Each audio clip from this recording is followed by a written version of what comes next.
Hi, everyone. I'm scheduled. That's what my screen says. Scheduled. I am scheduled. What is that? Why is my mouse has a big X on it? I don't know what I hit. I have no idea what I hit. So, good afternoon, everybody. It is. Am I on? It is Sunday. Sunday. It says I'm on. Can you hear me? I screw up my laptop. I mean, my screen.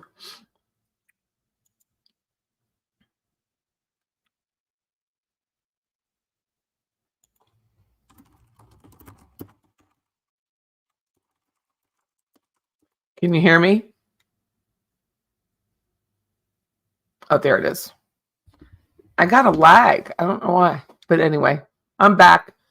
It was just a little bit of lag in the time. Hey, everyone.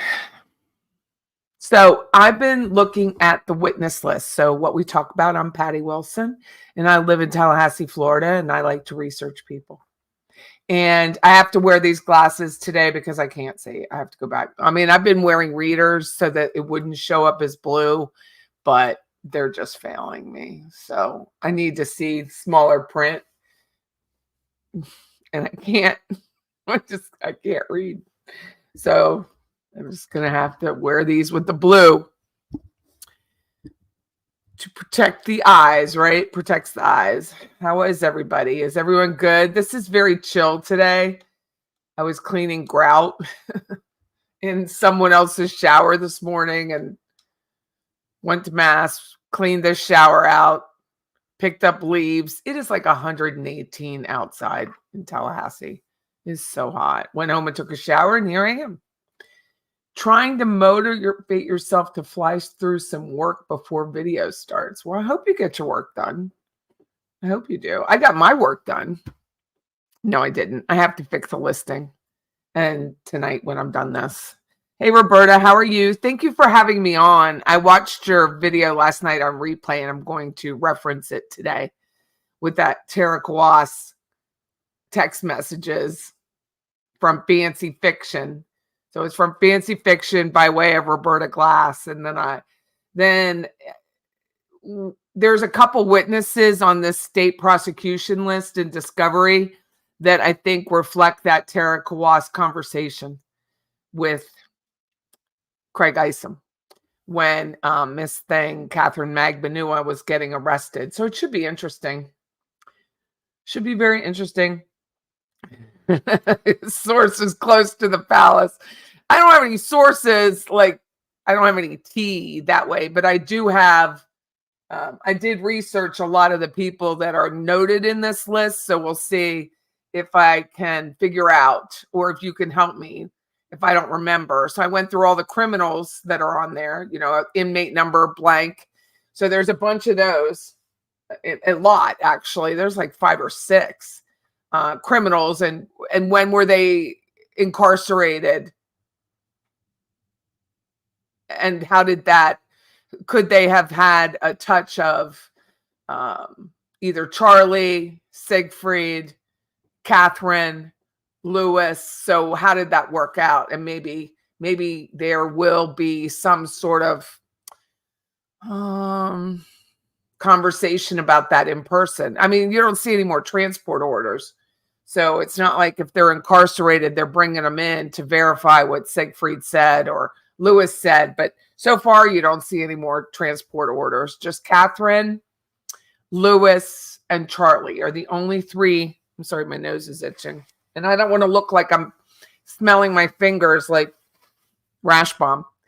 I'm very cognizant of that after watching these videos with you guys. But it's so funny to me. But obviously statements were taken. We'll see what those witnesses that are in the categories and the statements might say that would associate them with one of the players of this murder. So let's see how everybody's doing. Anybody have any? Well, thank you for pressing like when you got here. That's nice. Oh, a new sub. Thank you, Kathy's Crafty Life. What kind of crafts do you make, Kathy? Oh, well, thanks, Mr. C. So, Kathy, you're new. So I try to interact with the chat. Sometimes it sounds often it sounds discombobulated. Like I'll go from one thought and then I'll see something in the chat and then I'll go back to the chat and then try to go back to my thoughts. I keep a notepad and pen with me just in case, but I do like to interact with the chat. It's just the way. Otherwise, I'm just standing here talking to a 1-inch camera, and I don't really like that very much. So, I don't know the most about this case at all. I learned so much from people who really read. Like, there's people that, unfortunately, a few have sent text messages this weekend. I have been overwhelmed with these listings. I'm a real estate broker and I have got to get them out. So I have not responded as yet. I'm not being rude or I'm not trying to be attentive. I just really have to concentrate on these listings. School starts for me tomorrow. So I went back to school January a year ago because I was trying to prove a point to someone close to me because I don't have a 4-year degree. So I went back to school in cybersecurity, which kind of waylays into what I like to do. I like to research people. So I went back to school for cybersecurity, and I just have a couple more classes to go. So I'm doing that this fall. Pray for me. But I did get contacted. Speaking of that, to me, this is interesting. So a gal emailed me last week. I think it was Tuesday or Wednesday evening, and was looking for a college friend of hers from 1971. And she said she wanted to be able to speak with her again. I mean, she's always thought of her and just wanted to speak to her. So she reached out to me and gave me just a tad of information. Went to nursing school, 1971, where they went to school, and her birth name, and said that she'd been married at some point. That was it. And it was in 1971. So I timed myself. I was like, okay. First, I emailed her back and said, I'm going to try to do this. And then I put the timer on and I found her in an hour and 45 minutes. And I verified that it was her. And it was just, I got such a high off of it. I really did. It was such an amazing find. And so to be able to email her back and say, I found her and she's alive and here's her contact information. But before I did that, I vetted the person emailing me because I wanted to make sure she wasn't a serial killer or something, because you never know when you're giving out someone else's information. They can't find it, but I can find it. So in an hour and 45 minutes, I found this woman who could not be found. And I was pretty proud of myself, pretty proud. So, I like the game of that. I like the game of research. And that's how that's the flavor of this channel is I try to research, and then I'm a real estate broker. So I concentrate maybe on the murder house or the houses of the criminals where did they live? What was their life like? That's what I like to do. So I did that with the witness list. I was like, who are these people? Because on this witness list, there's a ton of people that we had not heard from yet. So I wanted to know who they were. So that's what I did. Kathy says, Roberta, I was just catching up on your live with Patty. Love with Patty, though, from a few days ago. That's what brought you here. Well, thank you so very much. I'm very glad you're here. If you do have any questions, feel free to put it into the chat. I really try to respond to everyone. If it's a real big question, I guess the method is to put exclamation points before it, red or question marks, so I can get to it, so I can scroll through. I really appreciate it. So let's go over. I had to redact everything, So what was it, Sunday a week ago or so, I did a witness list show, and YouTube took it down because I didn't redact the addresses. They call it cyberbullying. And then I tried to be funny and just cover up the addresses with a GIF that said, this has been censored. So it flashed on and off. But then there were just so many, I just gave up. I'm just not good at editing. So I did that. And then Roseanne says I have mad research skills. Someone asked how I do. Oh, you do. You have it. I practice on my misbehaving husband and 3 teenagers. I would love to study to become a PI, but luckily we're really busy with business. It's a 40-hour class. So I'm going to have to wait to probably till Christmas now. I mean, you got to pick your battles. I got that trial coming up. So Donna Adelson's trial, just to reiterate for everybody, September 17th at 8:30 in the morning, Eastern time, whichever Eastern or daylight. I don't know where we're at, right? I think it's just Eastern. We will be meeting at Leon County Courthouse for jury selection. Very exciting. Alex Morris and Daniel Rashbaum, we believe, will be conducting the voir dire for the jurors. They're bringing in 50 at a time. I don't know how many they mailed out. No one that I know so far has gotten a card, but it's usually just about a month ahead. So cards should be coming out right now. And that means that, you've been selected to be on a jury. And they usually, in this county, I know, is at least 30 days. So we'll see. And so that'll be a couple days, and then it'll go right into the trial. What's this? It's September 17th. So it'll be, they'll take that weekend off, whatever that is, and then they'll go into the trial. So hopefully it'll only take 2 or 3 days to get a jury. I live here and have lived here since 2001. And I have to say, hold on one second. An agent has a question. Leave the lamps on and just turn off the overhead lights. Thank you about that. What was I saying?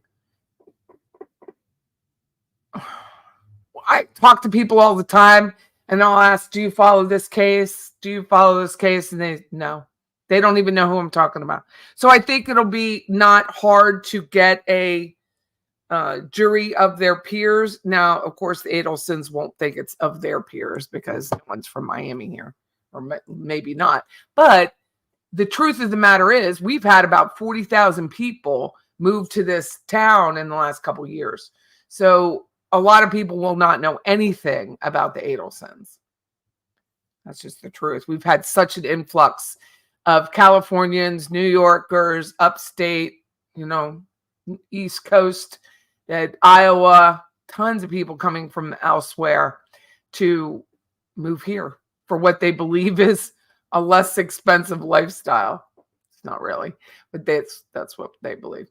And so it should be interesting to hear that jury selection. They'll go right into the trial, and the state sent their discovery over at November 30th. It started, and then they've amended it every time since. So as of the 12th of this month of August, there was a deadline, but I think the deadline was really for the defense and for the state to wrap it up, because when you go back into the docket, you see all of the amended discovery, amended witness list, amended, and there were like three of them, 3 or 4. So I just wanted to let you know that. Oh, hey, Bling. I hope you're feeling better. Bling broke her foot. She has been so laid up, that poor thing. Donna's next case status hearing, where I believe, and I don't know anything different, which is where all the motions will be dealt with, was on the 12th of September. And I'm going to work real hard to be there. So I've already talked to my professors. School starts tomorrow. And I was like, I'm one of those who like to work ahead. Are you good with that? And they're like, yeah, we're good with that. So I was like, cheerio.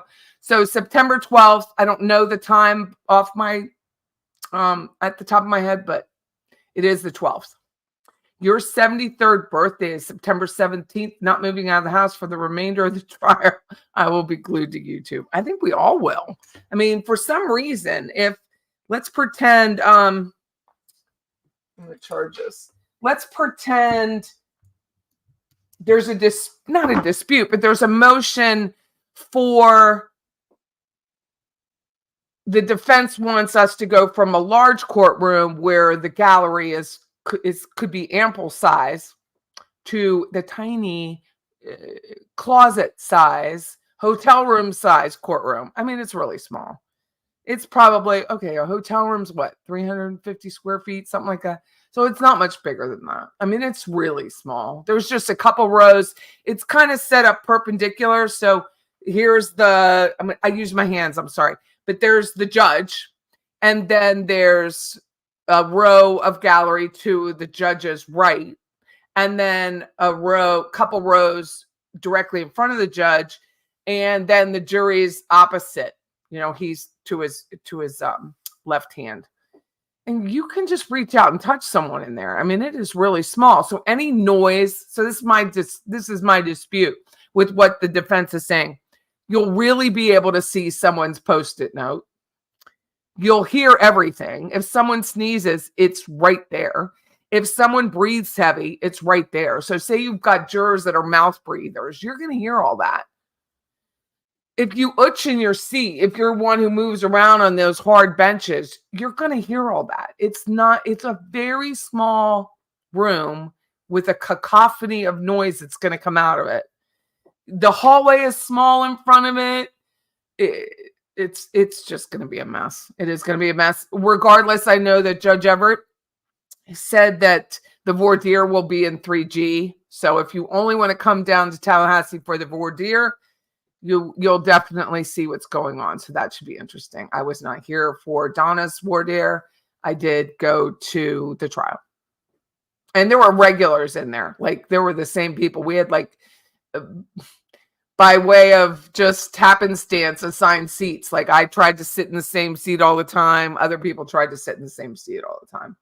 So you'll see a lot of YouTubers there. But if you do come down, if it's in 3B, I don't know how they're going to handle overflow. With 3G, there's plenty of room.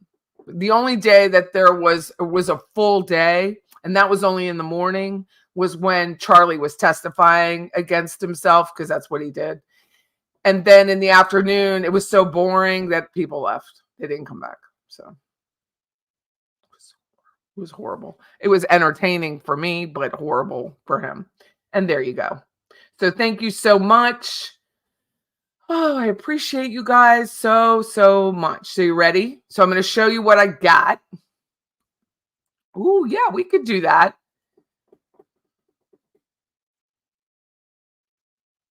Do you have to be on a laptop to join a member? I don't know. I don't know if you do or not. This is all new for me. Whole subscription thing. So let me go to that before I go to my body of the work. So YouTube invited me, which, bless it, it's really nice. YouTube said if I do member subscriptions, because I guess they want the fees, that makes sense, they'll pay me $1,000. I was like, sure. So I have member fees. One is $1.99 a month, because I did the cheapest I could. And then the other one was $6.99 a month. One's Patty Melts and one's Patty Cakes. I don't even remember which one is which right now, but that's what they are. And then we have Patreon. So I've been trying to put things there first before I put it in the body of YouTube or in the community pages, just an FYI. Wendy's rental unit, I did put in the community pages yesterday. I found in our mutual multi-list as a real estate broker, her unit was rented as of August 15 for $4,900 a month. So she gave him a $100 deal. And I still think it's funny because I made fun of her shower because it was quite dirty, and she removed that photo. So someone in her realm heard about me making fun of that shower. There's the only way.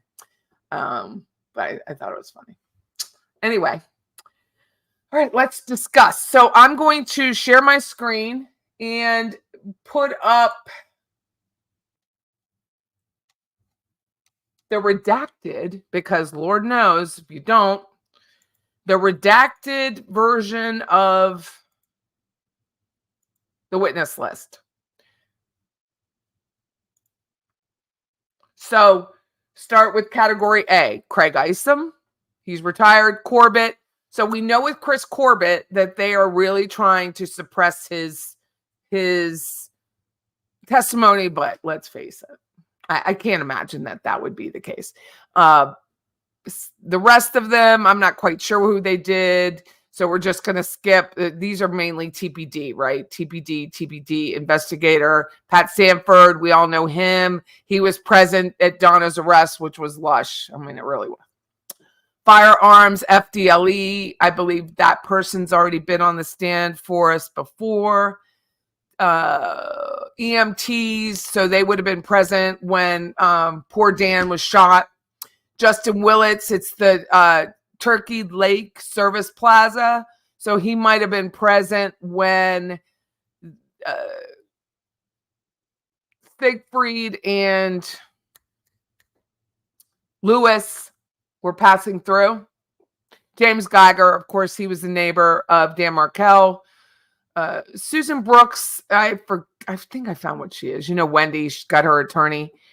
Jeannie Maddox, that is someone with the daycare. There's quite a few with the daycare. Amy Adler was Dan's girlfriend. Maya Greenberg and Alex Greenberg.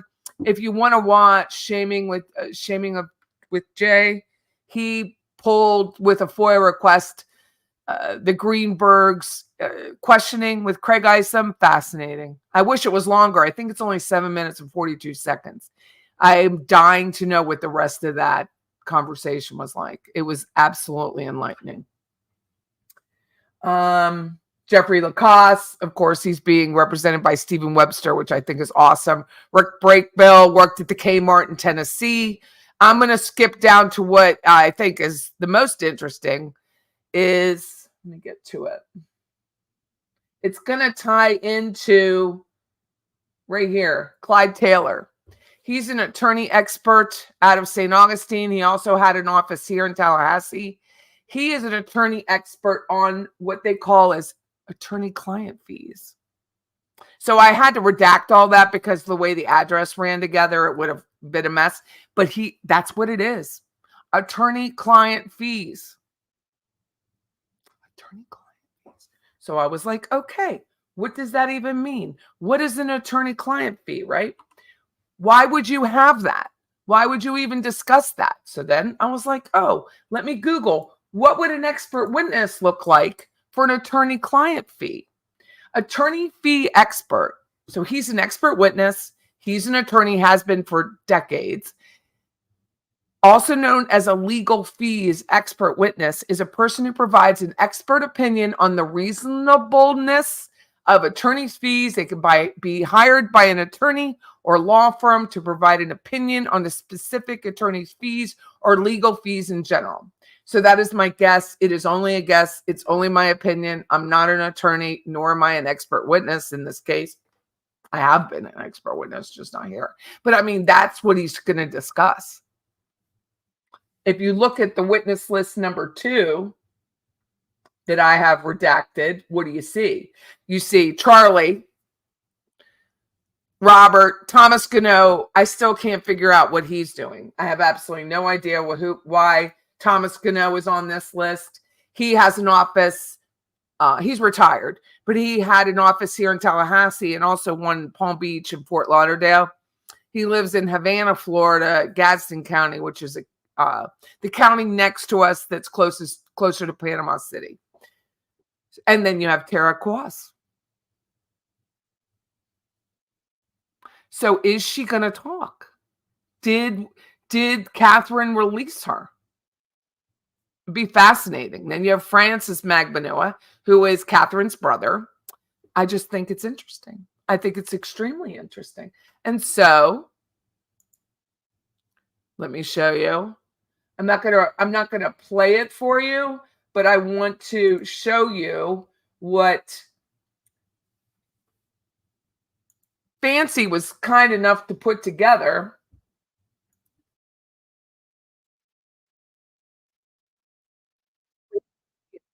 Good evening. This is Tara Kawas to Craig Isom. As you know, this is Catherine's attorney, Tara Kawas. Let this text memorialize that she invokes her right to remain silent and to counsel. No one is to meet with her without me being present. She has been counseled on this issue and will request the same and will say nothing else. I also counseled her on spontaneous statements, so that won't be happening. Either thank you for your understanding here and for letting her call me. There was no need to arrest her, though she would have surrendered had you asked. He doesn't have to ask. That's the first thing, Tara. And so she goes on. Craig Isom basically tells her that. Detective, my obligations are to Katie and Katie only. We weren't the ones who leaked it to the media. The whole world found out about the arrest from the leak within a few hours of the arrest. Why would that story be leaked so quickly? If you were interested in cooperation, okay. So only a few days before this, or weeks before, she was speaking to James Lewis Jr., who was Sigfredo's first attorney, who was on this list, right? We know that. We know that he is on this list. Let me get this down. So he's on the list. He's on the list. He's on list number 3. So who's talking here? So you have Francis, you have Tara. So the rumor mill has always been that Tara Kawas and that DeCoste, Chris DeCoste, were paid for by the Adelsons. Judge Hankinson, rest in peace, had, I guess, some sort of secretive sidebar meeting that was not recorded that he felt was sufficient that that wasn't the case, that the Adelsons didn't pay the Kawasas. But something might have come forward in the meantime, and we just don't know what it is. But I definitely am on bated breath with that one. I think that's absolutely fascinating. So when I saw who Clyde Taylor was, and then this attorney fees expert, I was like, what is that? And you have to, like, when you search for something that's so, you get so many expert witnesses on blah, and you get the new statute for the state of Florida saying you can only charge so much as an expert witness, but you can't figure out what the fee expert is, and that took some time. But that's what he's going to talk about, fees. And woo, that's some tea. And that won't matter what courtroom we're in. And it won't matter about Corbett's testimony. So just so you know, that's a big deal. That is a very big deal. Very big deal. Oh my. So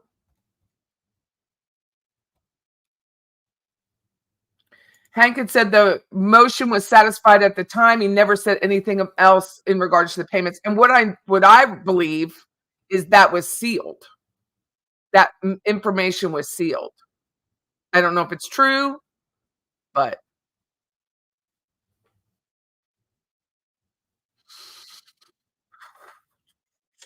I've already told my husband I'm busy for the trial at the end. Well, thank you all for joining. You're so sweet. Notice every Adelson has said, I've always said, just let me know, and I would have turned myself in. Right? Who's waiting for you to show up? This isn't like some sort of like traffic ticket. I mean, I had, she pissed herself when she got arrested. So she should have known. It shouldn't have been that much of a shock to her, to be honest with you. Hey, Murder, how are you?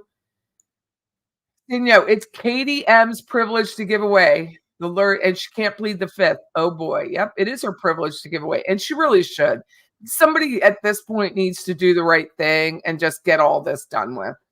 Tara may cry on the stand and say, Katie, spelled correctly, that's right, is innocent. She was caught in the middle. Fish, orange, wide eyes. Well, someone paid Tara Kwas. That's it.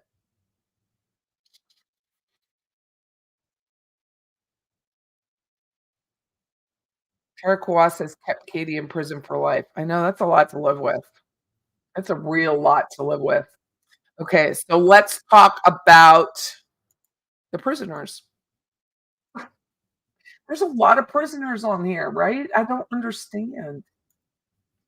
So I did some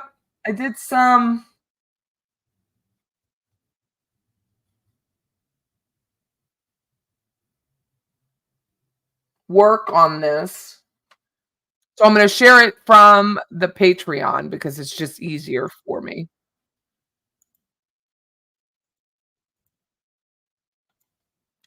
This is Brenda Ward. She's on the state witness list.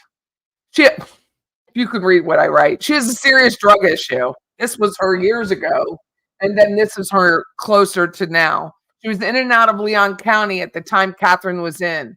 She was eventually was convicted of meth trafficking, and she was in federal prison. Currently, she's in like a halfway house, like in Orlando, and that's the address on the witness list.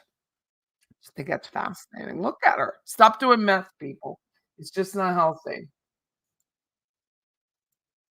So she's on here. Then you have John Leishman. Let me get you John Leishman. He's right here. He was in the Northwest Florida Reception Center.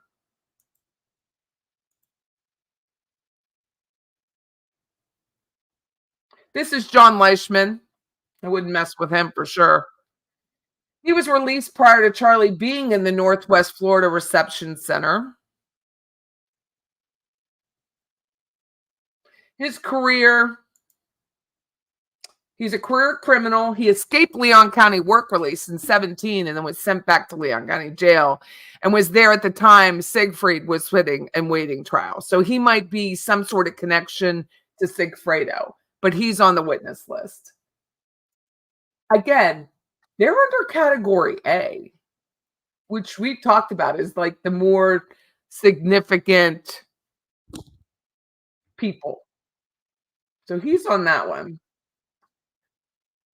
Jason McNair is another one. Let me show you Jason. Jason's a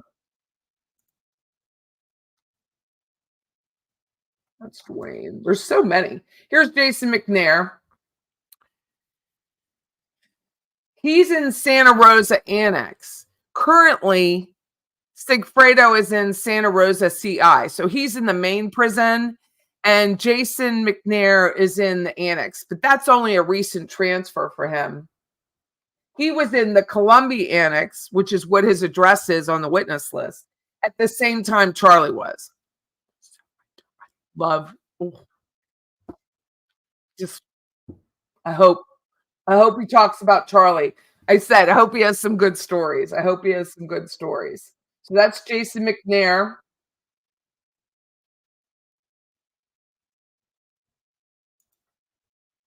John Leishman. So Kathy Leland and Sandra Please, they both worked for the pre-K where the boys, the Markel boys, I like to call them more Markel boys, were living. Let's see on this side. Sharon Geiger. We've not seen her name on here before. I've not noticed it. But that's Mrs. Geiger, who of course lived next door to Dan Markel.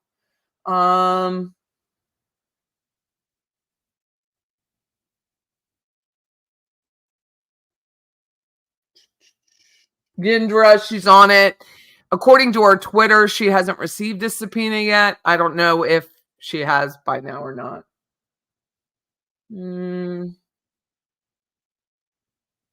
This is all FBI through here. FBI, you can see all that. Marsha Rodriguez, TPD, Brock, Samantha Magbanua. Jared Ross was with me when we were doing this on Friday. He was in the chat, and he said she gets out in, I think, 2028. So she's in the same prison as her sister-in-law, which I'm surprised at. I guess you can't separate them all. But if Donna is convicted, according to people I know at Department of Corrections, she would not be sent to Lowell, which is the nicer of the female prison. Amy Manka, she is a mess. I don't think I took her down. She was the one who snitched on Catherine about her shirt coming up and nudity or some nonsense. I don't know what that's talking about. Michael Trowbridge, TPD. Let's go through. Kendall. Nicholas Atteridge, deceased. He was the one who was talking about Sigfredo. He's since passed away. He was the jailhouse informant for Sigfredo.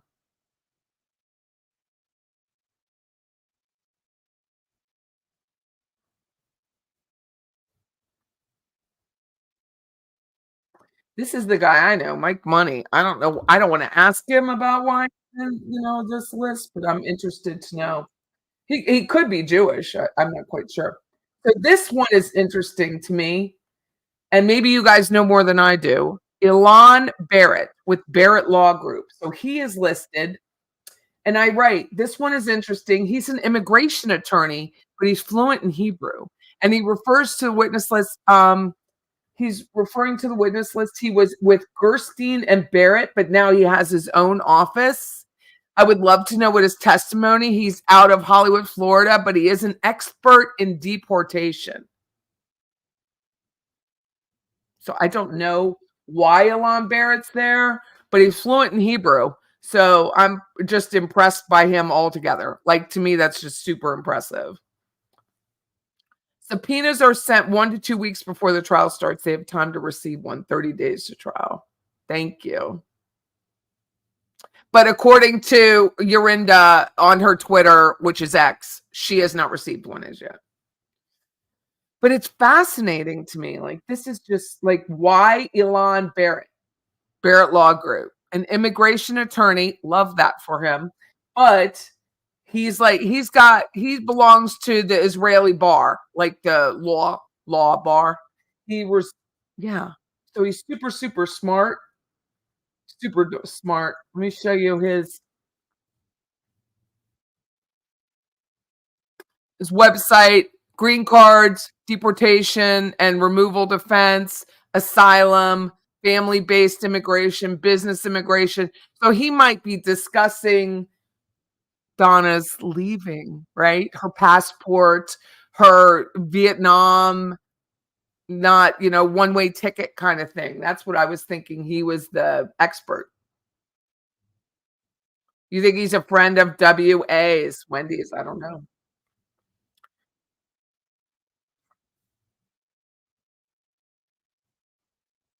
Well, thank you, Missy. Missy Ann. Love it. Love the name. People's names are so cute. I'm not that creative. My radio general manager named Patty's Playhouse. I have no creativity. You wish Charlie and Scott Peterson could share a cell, or Chris Watts and Charlie. I don't know who needs to share. Yep, Robert Adelson is now an A category. That's accurate. But this was fascinating to me. We've not had an immigration attorney on because we really didn't need one. But now we do, because Donna and Harvey allegedly were trying to flee and not return. According to Dan Roshbaum's motion, they've traveled the world. They have traveled the world since Dan Markel was killed. They've always had a return ticket. So the T is, I love that term, that they didn't have a return ticket. They had a one-way ticket. And what we know now, also fascinating, where is it? Scott Radius, which, how I missed this, I'm just not as good as I thought. Scott Radius was Charlie's friend, right? So he's Charlie's friend, and he runs nightclubs. And his wife is the one who owned the villa that they were going to pay for and paid like big money for, is Scott Radius's wife. So Scott Radius is the one that we've heard through the rumor mill, is the one who called the FBI and said, "Hey, by the way, Donna's going to the Jetway." Could be Wendy. Donna's headed to the Jetway. They're not returning. They're just something's up. And so Pat Sanford got on a plane from Tallahassee. He's the FBI agent lead, and went to Miami, and then of course arrested her in the evening when she was about to board that plane. Just absolutely fascinating.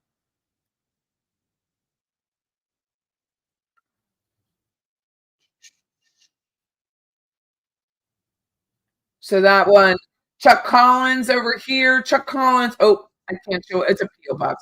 Chuck Collins is the one who represented Luis Rivera when he was taking his deal. And then his dad is also on here. They have a law office in Monticello, Florida, which I believe Lewis was in that jail before he did anything else or went any else elsewhere. And that's just like, I don't know, 25 miles from where I'm sitting. Mm, let's see. Karen Cedino, I found her. I just don't know why she has a statement other than maybe she was friends with Catherine.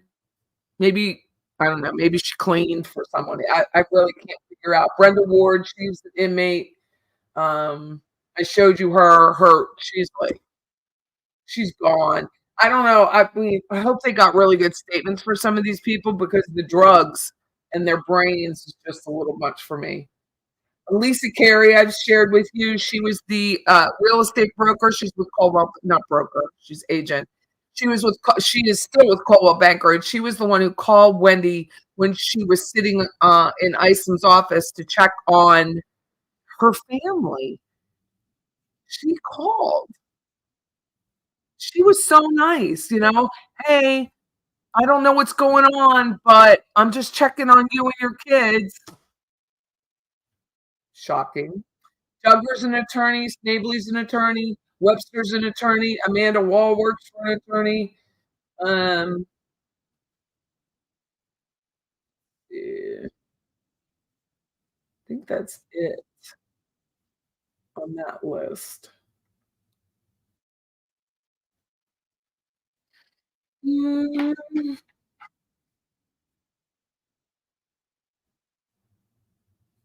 Jane McPherson.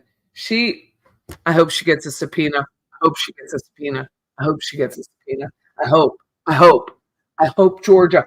Not even that. I hope Sarah Dugan speaks with her because I think that would be even more impactful. Sarah Dugan gets a hold of her. Lazaro Garcia. See this one right here? Lazaro Garcia. I'm trying to get this more bigger. Lazaro Garcia. He is right here. I don't know if he's related to Sigfredo or not. I found him. I found his entire family. I mean, there's a lot of Garcias in this guy's family.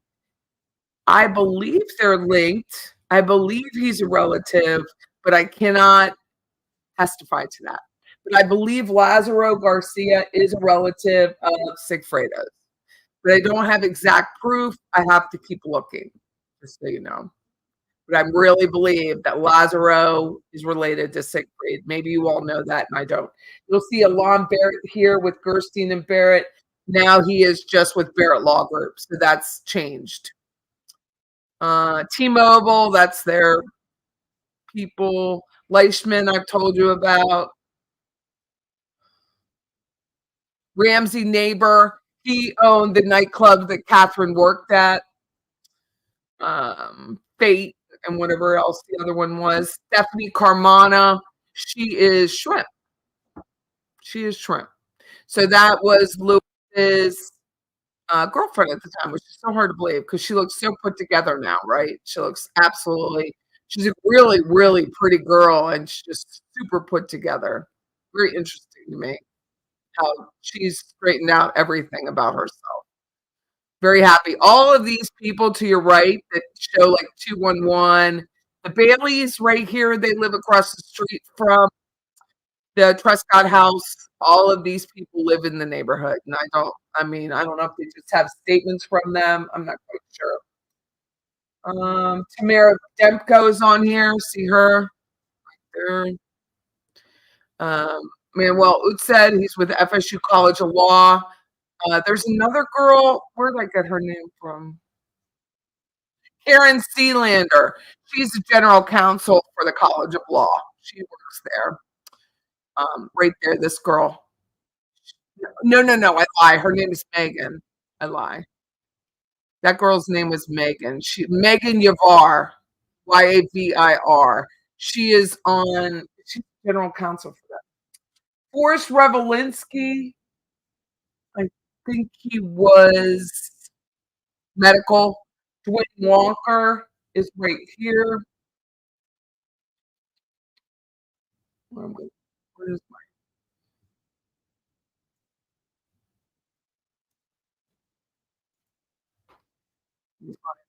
Did I lose my Patreon? I might have. I shut it. But Dwayne Walker is another career criminal. I mean, absolute career.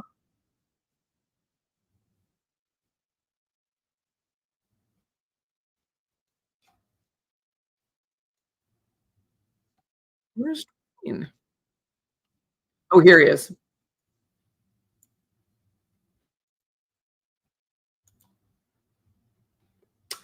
Dwayne Walker is right here.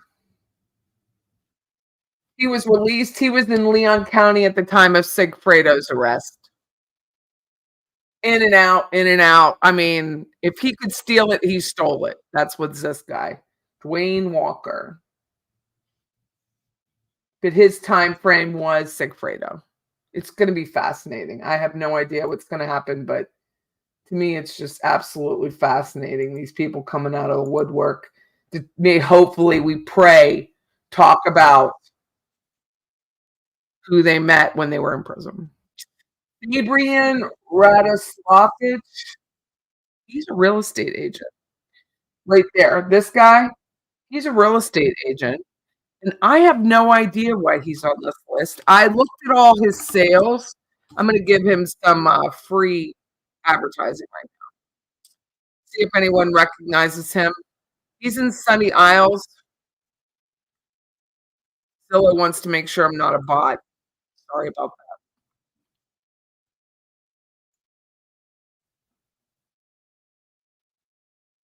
I'm going to press and hold some sort of thing.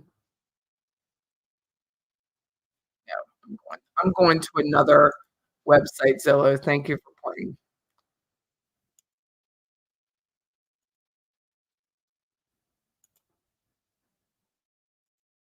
To show you guys who he is. Does anyone recognize this one? He's a real estate broker, Sunny Isles. He's with EXP now. Absolutely. I checked his sales, his work. None of it. Here's another website. None of it shows that he had anything that I could find. That he sold any of the Adelson properties. I have no idea. But he's on the list. Fabian Radoslavich. No idea. Speaks two languages. He's a smart guy. But I have no idea what he's doing and why he's on that list. But if any of you know, let me know. I try to figure these things out on my own, and then I just can't. He's right here. Itaretha Shalapali, that is Robert Adelson's wife.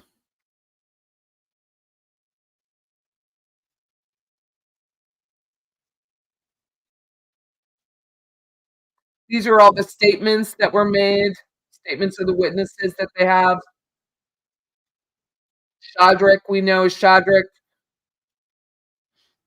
hooked up with Lewis and Siegfried prior to the murder.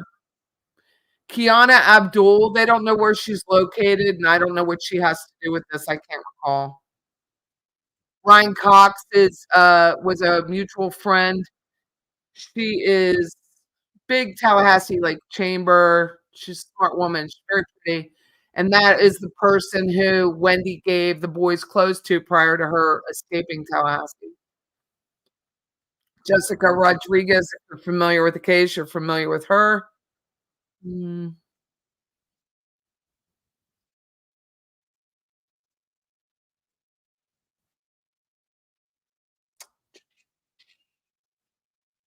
let's see.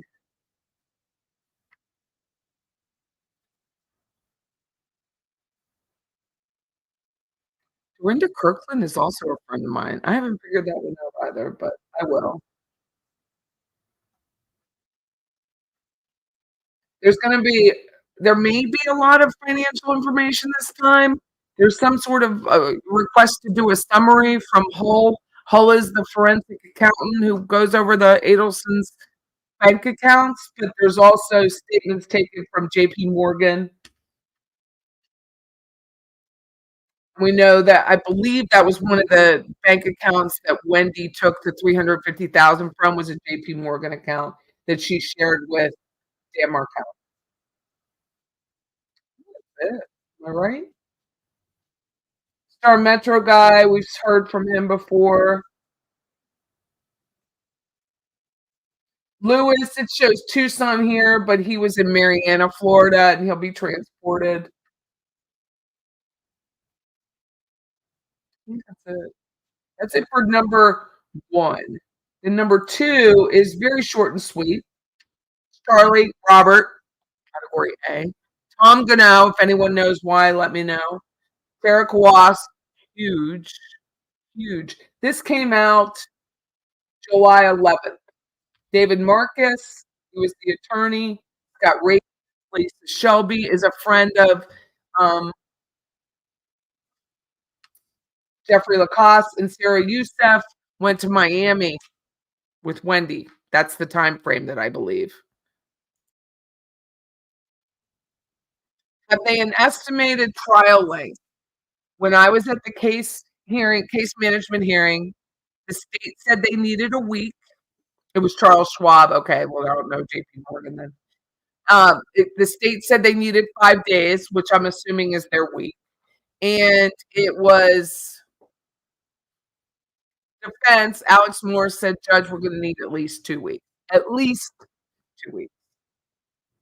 At least. And the judge let out a hearty laugh. And then Alex Moore said, well, we've got depositions. This isn't the same case as the last case. It's very different, Judge. This is all very different. We're just going to need, and he goes, maybe I could consolidate some things with some depositions and statements. And he goes, at least 1 week, Judge. And the judge said, this isn't going to be like last time. And Daniel Rashbaum said, yes, I understand. So we'll see. But at least 2 weeks, I would expect. So you believe that Fabian Rattles, I thought he worked for a female. Catherine Magbanawala works for at Optimar Realty. I thought she worked for a female, but thank you for that. Maybe I just thought it was a woman's name. So that is the truth. So that would be awesome if that's the case.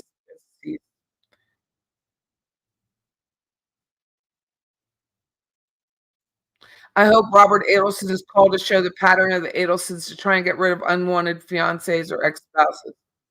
I mean, it's going to be a consistent discussion throughout the family, right? I mean, I don't know if you all have ever been on the end of that with a family. I have.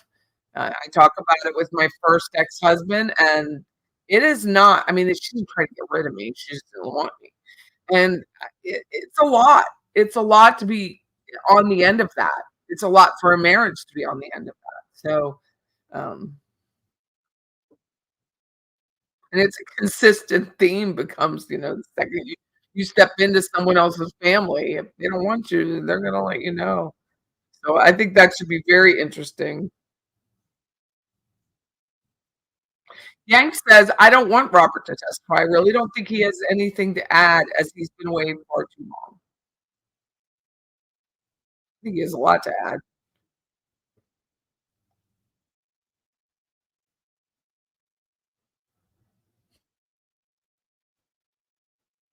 I'm not Jewish, but thank you for this. Donna requested the court dates were moved because of Rosh Hashanah, when God describes each person's fate for the coming year into the book of life, and waits until Yom Kippur to seal the verdict.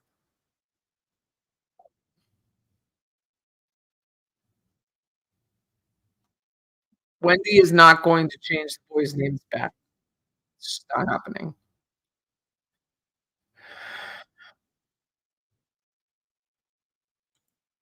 Wendi found AA Legal Focus. We know her as Judy, the YouTube lawyer.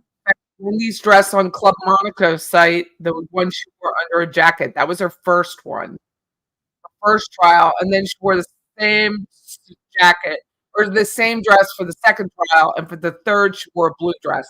This is sad that I know that. Very, very sad that I even know this. It must be weird seeing your friends' names. It is kinda odd, but they're not. I'm just curious.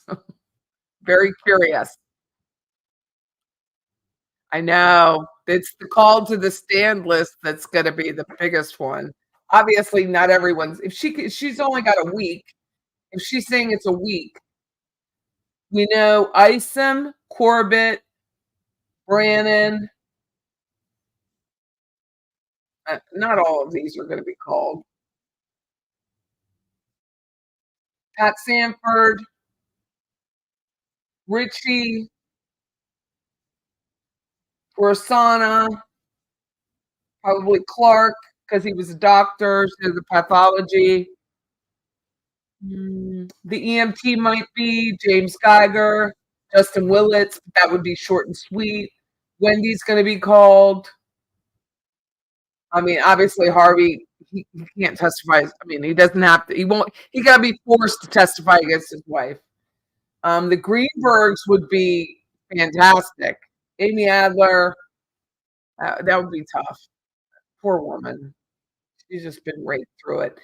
Rick Bill, I find it interesting that they are using like Lisa Shelby and Rick Brakebill as support for Jeffrey Lacosse's position that he wasn't even in the state.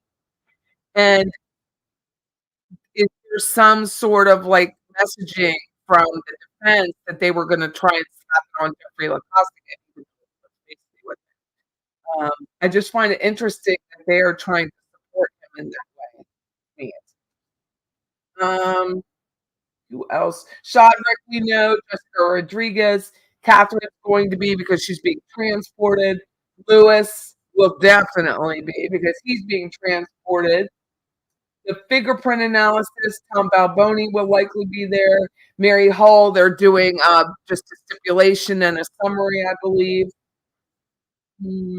Clarissa, she worked for the Adelsons. Erica Johnson worked for the Adelsons. Yindra was the girl. She's been in the last few trials. She was the girl with Wendi and Katie at the beach at the Continuum. Mm,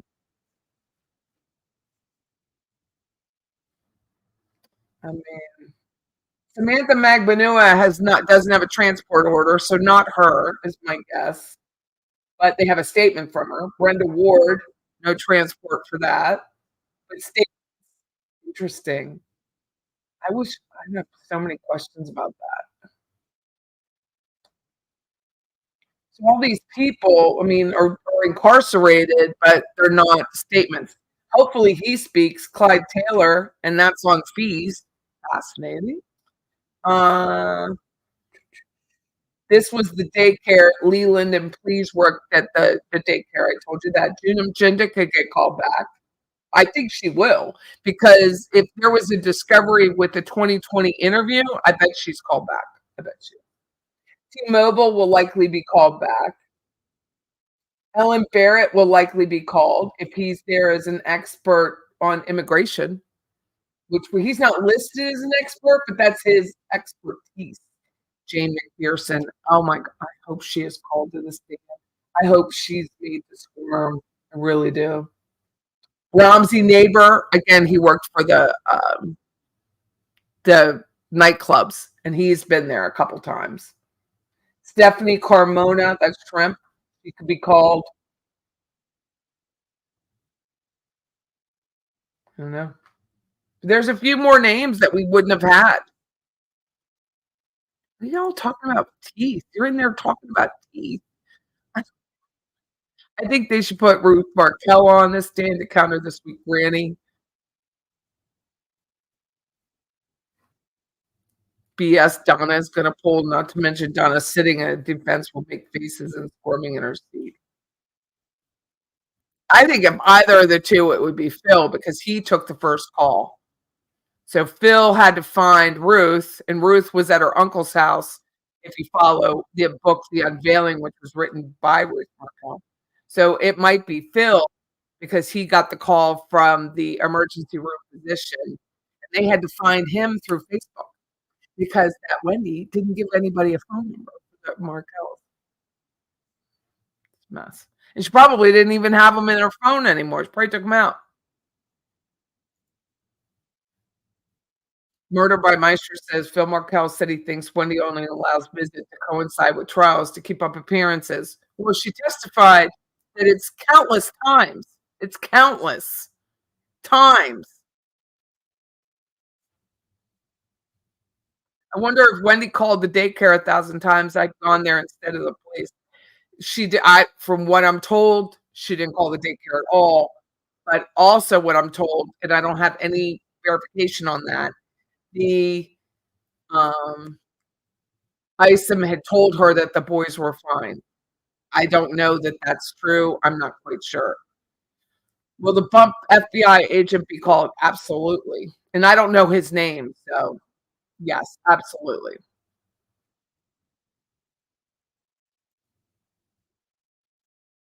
I wonder if Lewis's ex, mother of her kids, or most of them, will want the camera off of her again. She may.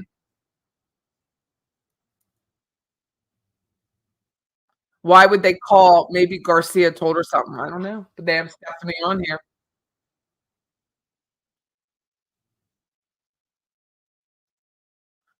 Sigfredo should testify, but he has been dead silent all this time, and I don't know why.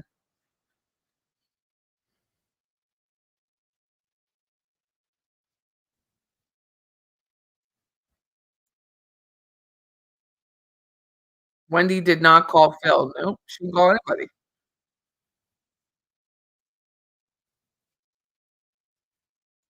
Oh, thanks, Lily. Sorry about that. I wonder if Georgia will be able to bring up parts of Ruth's book. Not sure if she could do that if Ruth doesn't testify. I don't think so. I think she'd have to testify. But she can bring up Wendy's book. That is a fact.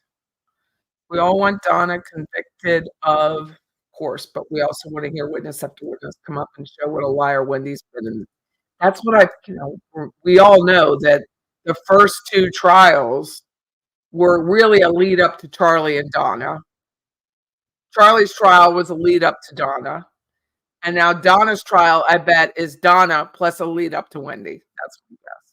Because so much of this is support of when did Wendi know it? And if you watch Roberta Glass's live last night, I had to watch it on replay, but if you watch it, Wendi, Wendi and Roberta, it was I guess the theme of her show was who was the mastermind, Donna or Wendi? Because when I was fortunate to be on her show last week, I believe it's Wendi was the mastermind. And then Roberta says Wendi was the only one who knew that Dan was out of town. And that in and of itself doesn't make her the mastermind, but it certainly doesn't make her look like the lily of the flower that she tries to be on the seat on with that soft powdered eye look. Oh, the water. It was ridiculous. Uh, just absolutely ridiculous.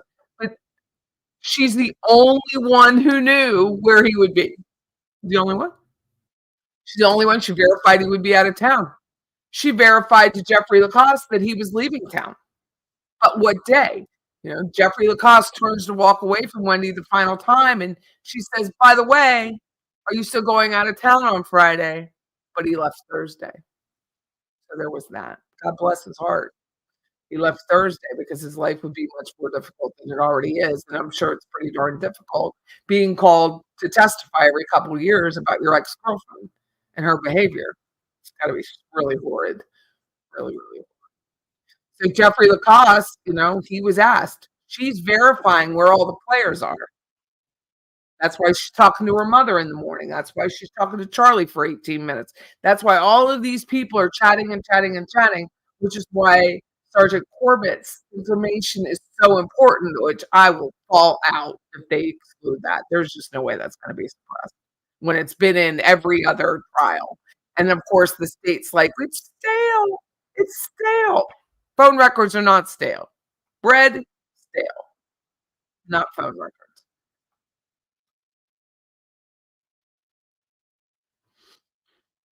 Let me see. Anything else?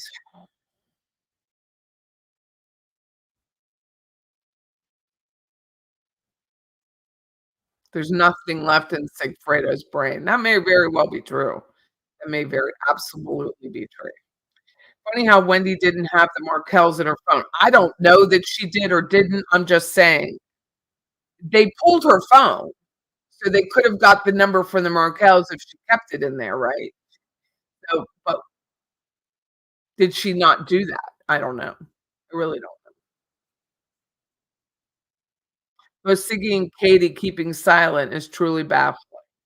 And Katie, like, her proffer, so I decided to do this. Let me get rid of this. It's so funny to me. So I decided to do this thing with Catherine's 2 proffers, was get the transcript and delete all of the ums and you knows, and it's hard, it's hard, it's hard. She must say it like 150 times. And then winnow down to the words. I just couldn't handle it. It was so much work to just get through the you knows, I mean, all she did was lead Patrick Sanford and Florida Department, FDLA, and TBD, Tallahassee Police Department, into this wild goose chase of nonsense in these proffers where she really didn't say anything. I tried, but I just couldn't get it done. It was just way too much work. Her nonsense that occurs in both of those proffers is astronomical. Yindra is no longer credible after the YouTube interview. She's admitted to spreading disinformation in YouTube. In Jay's interview and lied to Judy, said she watched live stream of Donna's arrest at the airport. Hopefully she gets challenged. She wants to be someone's friend now, instead of just being what she was. Why is that family so like selfishness is a disease, I guess. The Geek Squad guy needs to testify the condition of the TV, how often he goes out for TV repairs, and what the condition of Wendy's house was in. We agree. Wendy deleted her calendar was so she likely didn't. I mean, I don't know for a fact, so don't sue me, anybody, but I don't believe she had the Markells. It just doesn't make sense that she had the Markells' names in numbers in her phone because she didn't call them to say, hey, your son is shot twice in the head. And she literally said to Craig Isom, I don't want to quote it, but they'll think I had something to do with it, to paraphrase. No. Defense will be all over Yindra if she gets on the stand. Do you remember June on 2020? Do you recall her saying, if I told him that C was with her, I'd put him in prison for something like that? I don't remember that.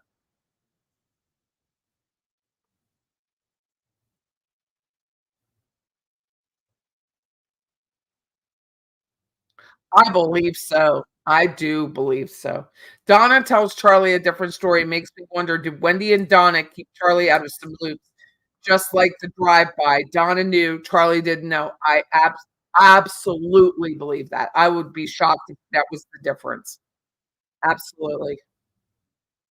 I Charlie did not know that Wendy actually drove by that house until that trial because he said so.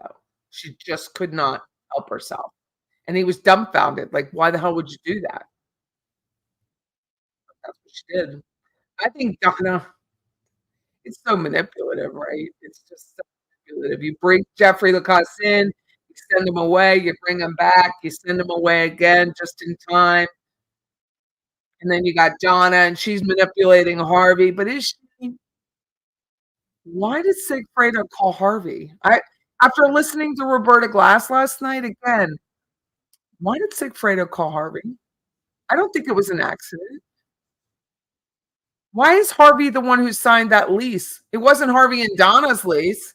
It was just Harvey's lease for the Continuum. That's what it says. The only person who signed that lease in May 2014 was Harvey. Why wasn't Donna on the lease if it was a vacation home? Doesn't make any sense.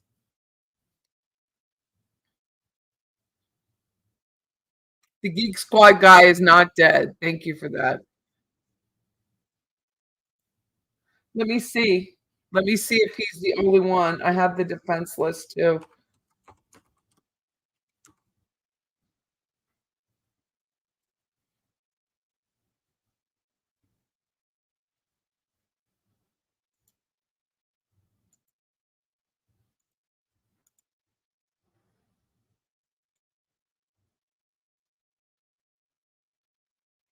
Here is the defense list. Thank you for that question. I spent the time to redact it, so I want you to see it. Wendi Adelson is on the defense list. Stu Brotman, Rick Chagrin. I think those are friends of Donna. Marty Ellis, we know that's a friend of Donna. Elizabeth Emanuel, although spelled wrong. That was a friend of Wendy's, and she's supposedly, I thought it was her stock the bar party, but I did the research. She got married in 2016 to Chris Emanuel. It's spelled wrong. Two M's, I believe. Donna, I mean, Sigfredo Garcia, there's no order for that. So they may bring him, but there's no order to transport yet. Pat Sanford, Tim Kelly. Tim Kelly is, I think he's with Armor Realty here in town. He is he was the attorney that Wendi mentions on the stand when she says that Donna and Harvey were looking for a place and she sent them to Tim Kelly. So that's who he is. He's a tall guy, super nice, like really nice man. Very, very nice. Has been around forever.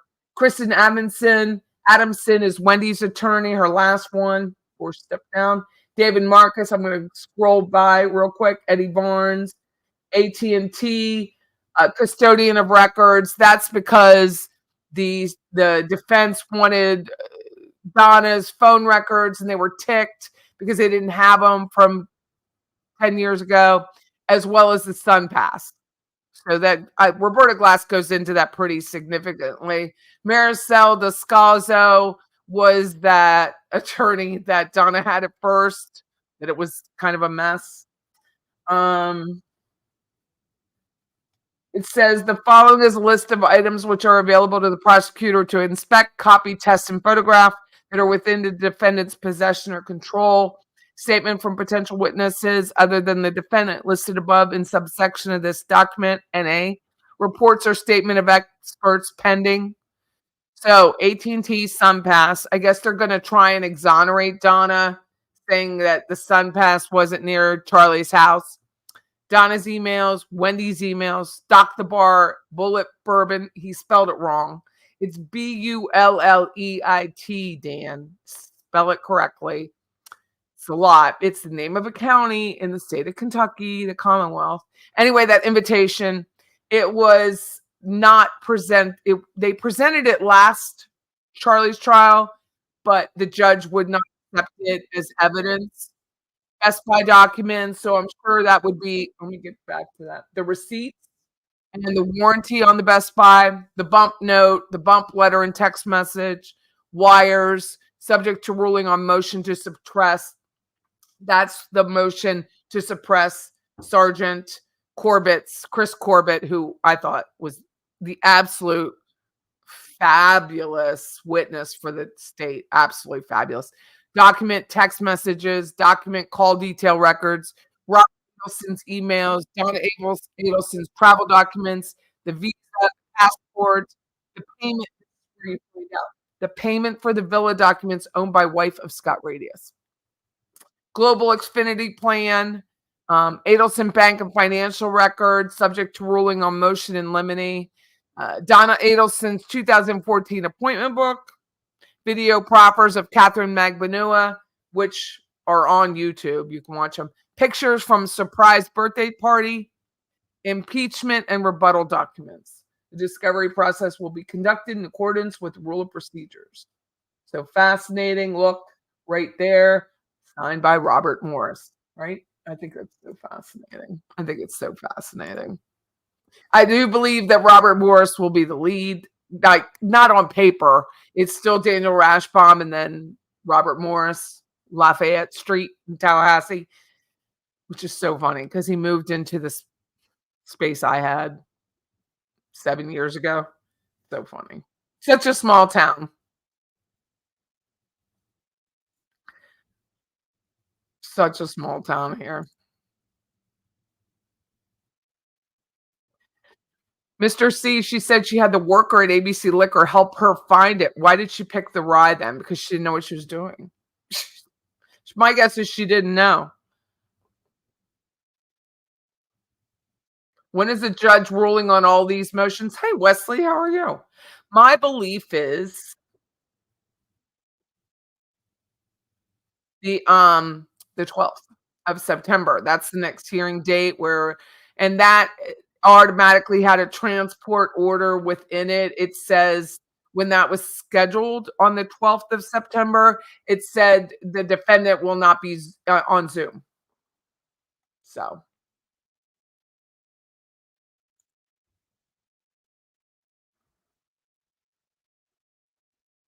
wouldn't the party host be able to easily confirm or deny the stock the bar party invitation? Yes, and that is Elizabeth Manuel. Is Laura still Wendy's only attorney? We have not seen it. When you the unredacted version of that witness list, which I have, if you don't have it or don't know how to get it, I can email it to you. Has what John Lauro as her attorney. I mean, is Honeycutt her attorney or is that just her friend? Does anyone know? I mean, does anyone know if that's her legal attorney? We do know that on the screenshot, let me see. Hmm, that screenshot photo, let me see if I can get it real quick of the phone. The belief is that we all had to kibutz on that one, right? We all had to kibutz that it was let me find it.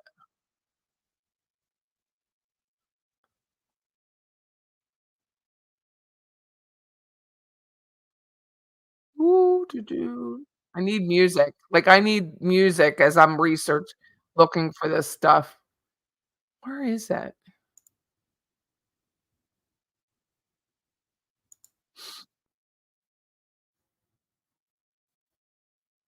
Let me see.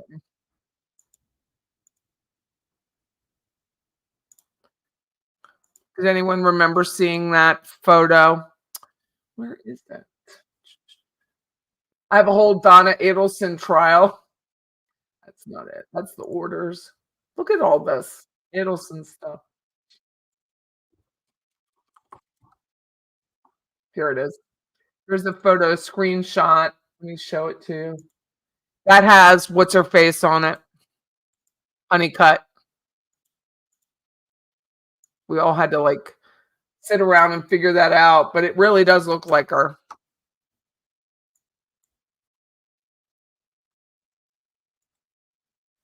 This was Donna's screenshot at the time of her arrest, November 13th at 8:10. She had her do not disturb on with the flight number to Dubai. AirPods Pro left behind. The device is no longer detected, and she hasn't had them since. And then what we believe is Morgan Honeycutt. I call her Broadback because she's got a broad back. I think you got to own it. You got to own your situation, right? She got great calves. I will give her that. I think you're right about that. It would be very, very hard to get a jury in any part of Florida that didn't have a preconceived, and then who knows what the rest of that text message said.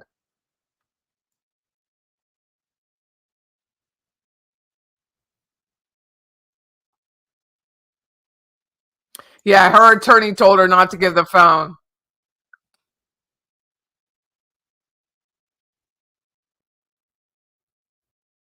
But it looks like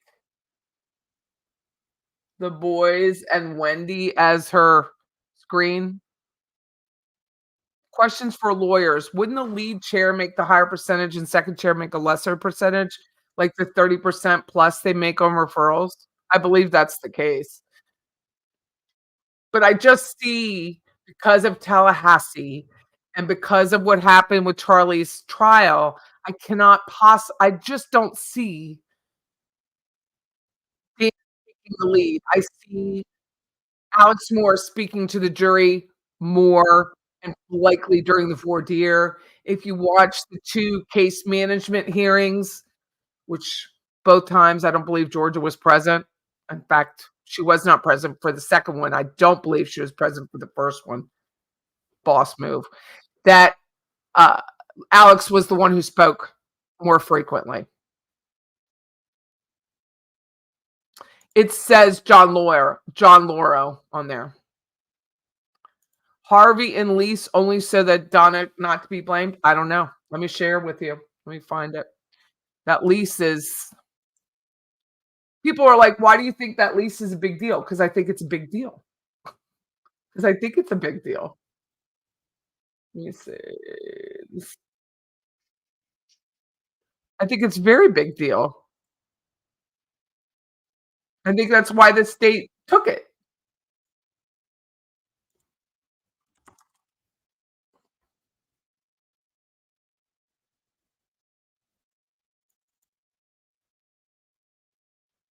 Oh, we made it a where's the document? Here it is.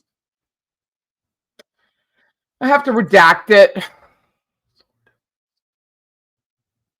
The state of Florida.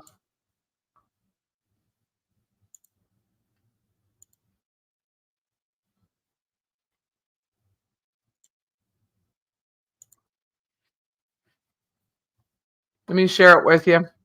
So this is the lease for the Continuum. This is the first visit or the first lease. There's actually 2.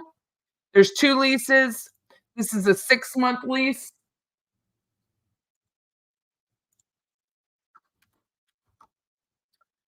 So this was a 6-month lease that they paid in advance. These bitches paid in advance. They paid it in advance. That is a lot of money to pay in advance. I don't care what condo it is or how beautiful it is. That is a lot of money. A lot. So this guy, Tom Grammatis, he is well placed. So he has all the rooftop bars at Wrigley Field. Well placed guy. Like he is top notch on the real estate side of things. They rent, landlord leases to tenant, and tenant accepts possession of real property at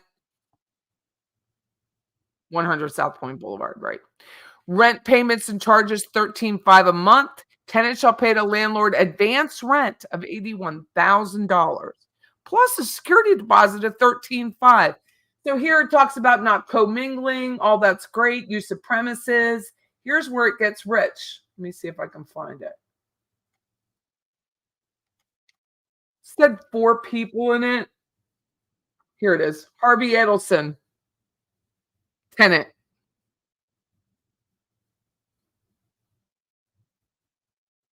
He uses the Donna Harvey Gmail, but it's only them. It's only Harvey on there. Why is that? Everything else in their life is Harvey and Donna. The email is Harvey and Donna or Donna and Harvey. Everything is done. He won't allow Donna to drive to Tallahassee. I mean, he has to drive her everywhere. He wouldn't allow Wendi to drive. He's a super controlling dude. Why is he the only one on that lease? Here it says, tenant shall not have more than 4 people in the unit at any time. So there would have been 5, or Harvey stayed the heck home in Coral Springs and like, screw that. I got to work. And Donna, Wendi, and then the boys. Then they sell, so this is May to November. And then in October, they find what Fancy Fiction shares this. She has the second lease. I only have the first one right now. So the second lease is also in the building, and that's when they got Townhome 13 that I shared with everybody months ago. So, but this one is not, this was on the 31st floor. It's worth like $8 million now. It's worth a gazillion dollars. And $81,000 for a vacation home? I don't know. We don't know. I'm assuming it's not. I'm assuming that this was the lure to get Wendi to come down. In June, Yindra and Catherine and Wendi are seen on the beach together, and the photo we believe or was told that it was taken by Charlie. And then July is Daddy's birthday, and then a couple weeks after that, your man is shot in the head in his garage. On the stand, Charlie said Wendi moved in with her parents and they had to rent another apartment afterwards to accommodate Wendi and the boys. That's accurate. That is what was said. But listen up, Sanyo. They still own the home in Coral Springs. They still own that home. So Wendi could have moved back home. Remember her Jeffrey Lacoste questioning? I think he was questioned 3 times.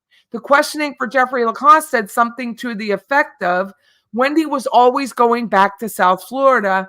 She was cleaning out her childhood home.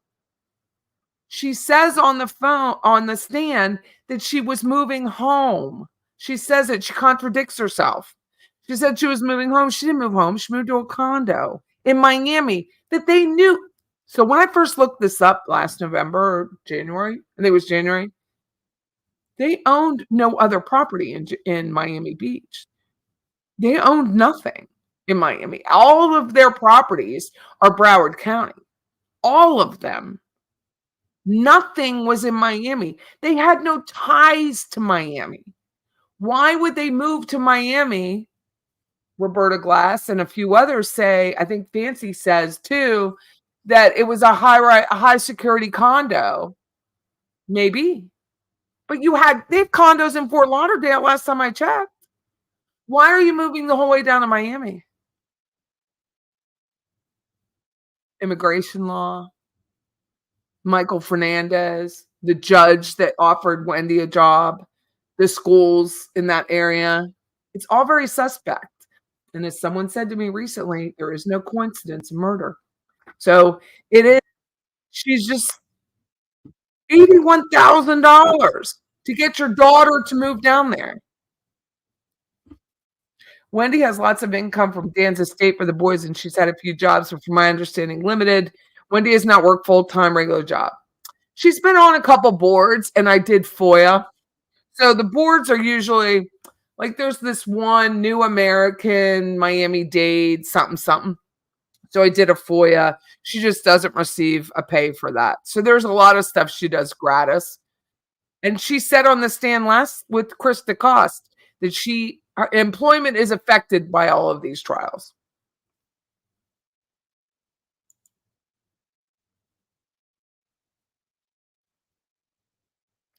Debbie says, I don't understand why Wendi would want Yindra there except to prove in the future nothing was discussed for the murder. And that's why she wanted a photo. That's exactly right. She wanted a photo. But the Coral Springs home was not sold until 2015. And they'd already had 2 condos by then. The current hideaway that Harvey lives in on Brickell, they didn't buy till 2022. So that's a lot of years that they were renting. So after these 2, after the 2 units in the Continuum, Wendi goes and rents in the Courts, which she just rented out for $4,900 a month, which barely breaks her even. I'm not gonna lie. She's not making any money on that. Like a couple $100. That's it because of the fees are so bad. So so she moves there in 2016, and then the rents go to the Icon, or is it the Icon on Alton Boulevard? And there they had 2 different condos. They move a lot for old people. I mean, they move a lot. It's hard to move. And it's hard to move in a condo. I know they have movers and all that nonsense, but it's hard to move. And it's hard to move into a condo, in and out, knowing where all your crap is. It's a lot.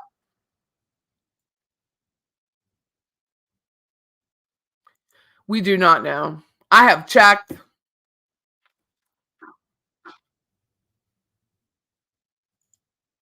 Harvey did not sign a 6-month lease for $13,000 a month just so Wendi and Katie and Yindra could take pictures on Father's Day. Absolutely not. I agree. True crime and I are simpatico. Yank, I absolutely believe that. I have nothing to say to support it though, so it's just my opinion. With these people being so dishonest, I imagine they did a lot of dental work that did not need to be done. And they did a lot of cash. And for whatever reason, the state and the feds, no one has looked at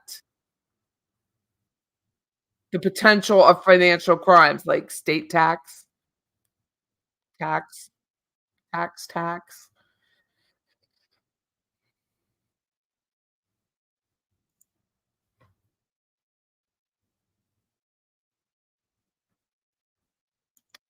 Thank you, true. I do believe, and I think it's a big deal that he's the only one that signed it because they did everything together. Their bank accounts were together. They drove together. Which one doesn't belong here? Remember Sesame Street? Which one doesn't belong here? Which one isn't the same? That's what I'm thinking of. If everything else in their life is together, why is Harvey the only one signing this lease? Why is Harvey the only one signing the lease? Why is Harvey the only one signing the check? Why is Harvey the one who's transferring the car to Catherine Magbanua, who did not work in his office?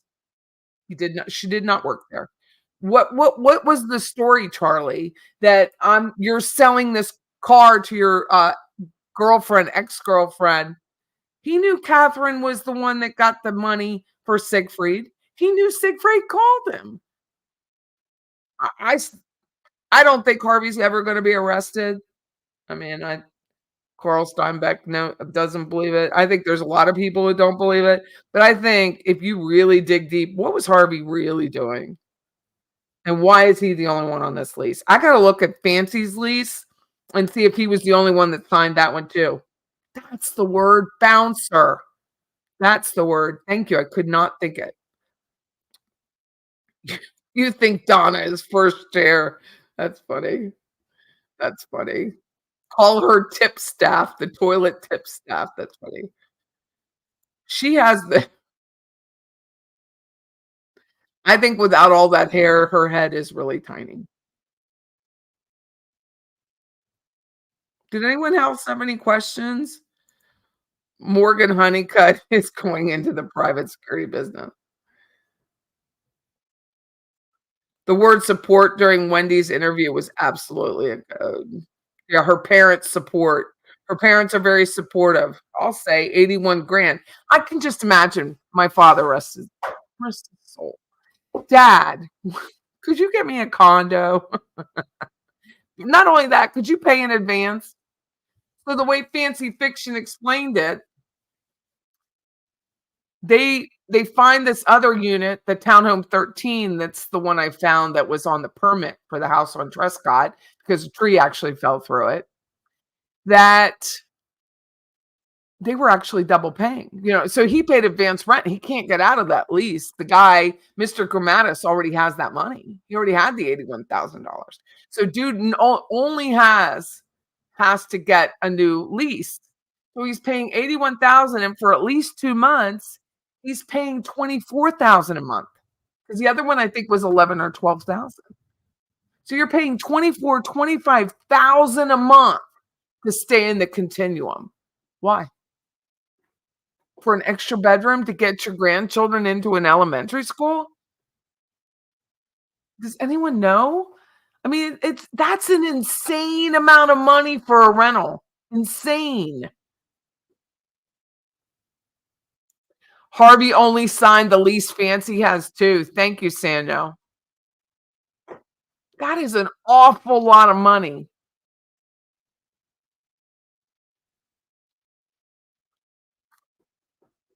for your wife to be walking around and getting bumped, but don't tell dad because he goes ballistic.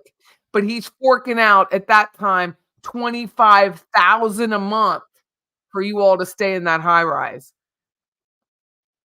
Thank you, Bling. I would appreciate that. Thank you. Private school would cost less. Private school would cost less. Everything would cost less. Fort Lauderdale condos would cost less. Why do you need to be in Miami?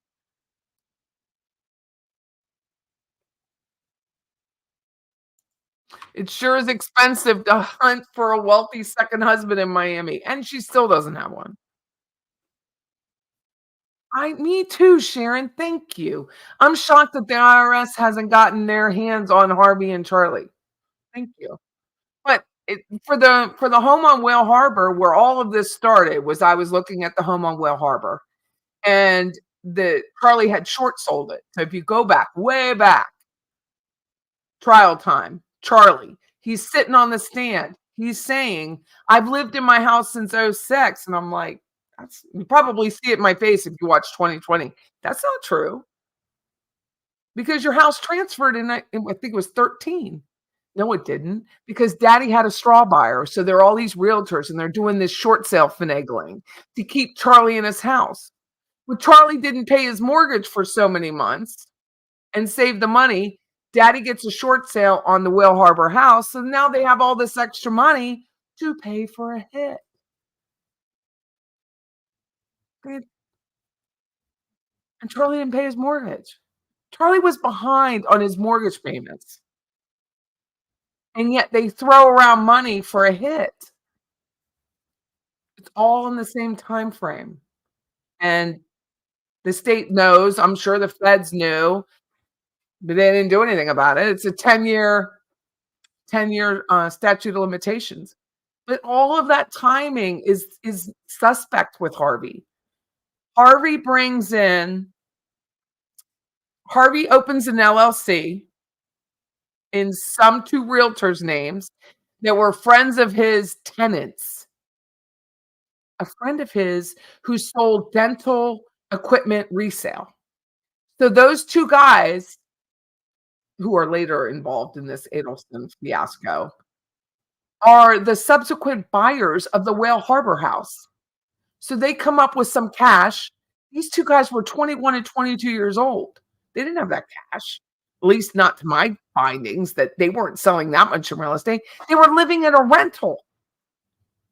They're living in a rental. So Harvey, through these two guys and a weird LLC that was opened up before the short sale was even approved by the lender. How did they know? So then now they own it. So these two guys really own Whale Harbor for a good long while. And then they subsequently transfer and transfer. But on the corporate docs, I'm not a corporate doc lawyer, it never looks like it's done right. It still looks like these two guys own, according to the docs.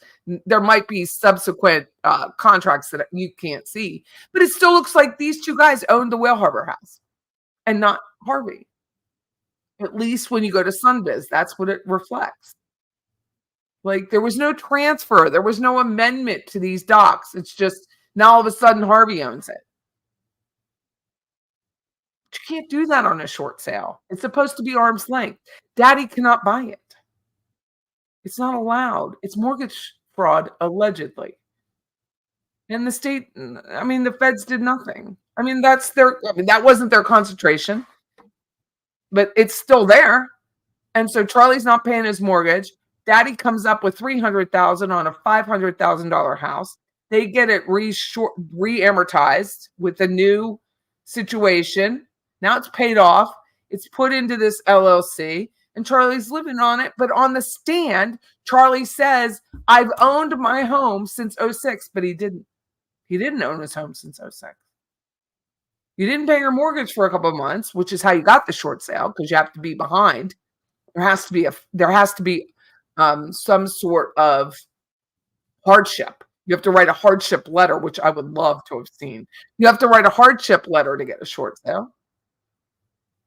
So Charlie's not paying this mortgage, so there's extra money to be had. They're getting like a $500,000 unit for $300,000. They're putting it in and out of a trust and an LLC and doing all this finagling. All of it's suspect. So Harvey's got this extra money lying around buying this unit in two realtor names, which, come on, they're tenants of your friend. It's so easy to find.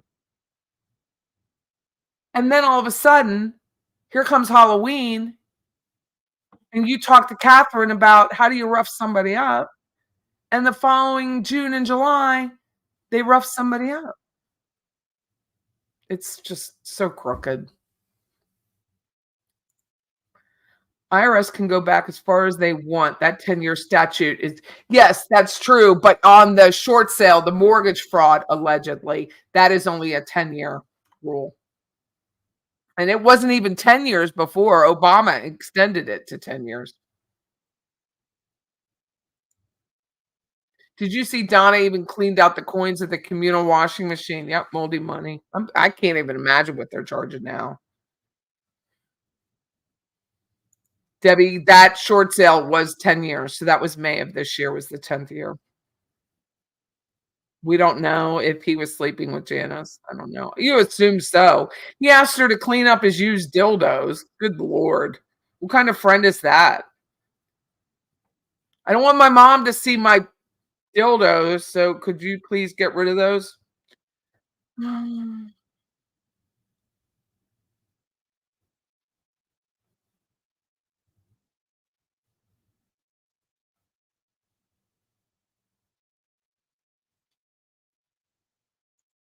Right? Don't you remember? He calls Janice and he's like, "Hey, Janice, could you do me a big favor? Could you get rid of all my sex toys so my mom doesn't see them?" Granted, mom's about to be arrested for a hit. Mom is a co-conspirator at the time, right? And mom is trying to get rid of a son-in-law, but she might be offended by a dildo. Yeah, and then Charlie says, "Janice, you can have my dildo." That's lovely. Anyone with a pulse that was under 37 years old, because he says he wouldn't date someone who was 37 years old. You didn't know that? Well, it's true. Are you certain they were dildos? I don't know, but it certainly sounds funny. I mean, how many sex toys can a guy have? Lied, cheated, stole, then murder. That's the name of the new 2020 episode. It's gotta be. That's a great one.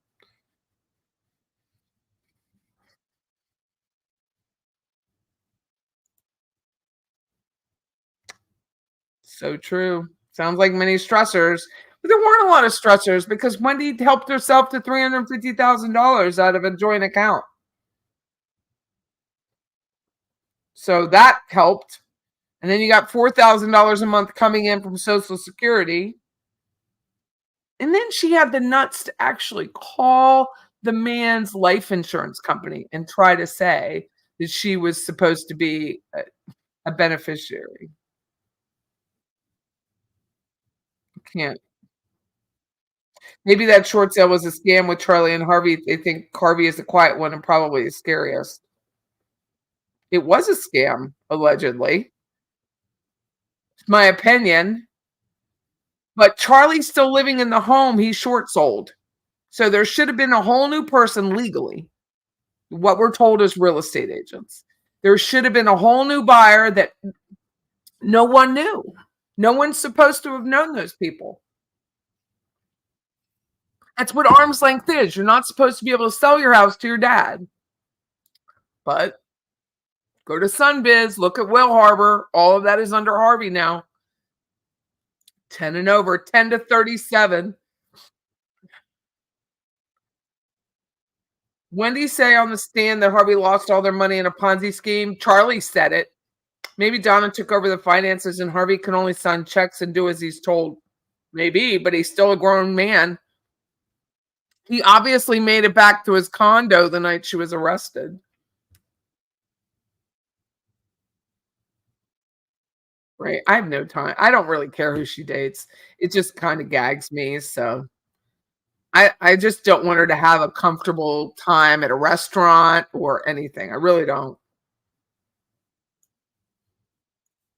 But didn't she? She really didn't. Because if you look at the Coral Springs home, the two says Wendy cleaned out her childhood bedroom and moved it to the condo. When you look at the Coral Springs home, which last time I checked, it was still all the photos were up on Zillow. It doesn't look like it was cleaned out. It doesn't look like it was even cleaned out. Hi, Nancy. How are you? Nice to meet you. He lost 50,000 on the first botch hit. Maybe that story is true. Makes Charlie behavior with KM describes 718 with the gun and acting crazy. Maybe he was scared to get robbed by SG. Anything could have happened in this. I do not know SRA. I have absolutely no idea. I don't understand how, like, that Susan Smith out of South Carolina has all these freak guys writing her and trying to date her and lesbians trying to date her. I don't even understand any of that. I just don't get it. I really don't. What? Where's that?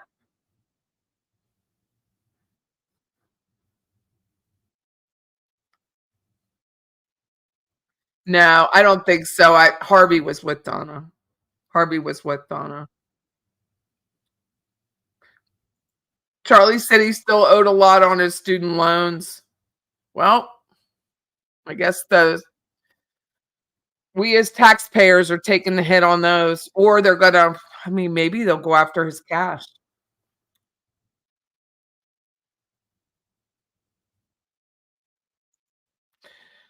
Dr. Obed, who is on this list, who was Charlie's roommate, said he was a deposition that ML and Judy read that he was living with Charlie at Whale Harbor during the suspicious dates.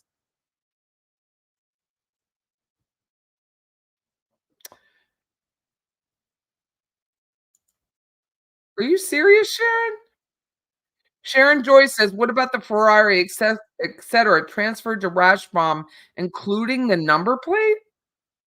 Well, it's no different than that stupid Chud Daybell and his attorney and that house. I wonder if that's sold. It was for sale.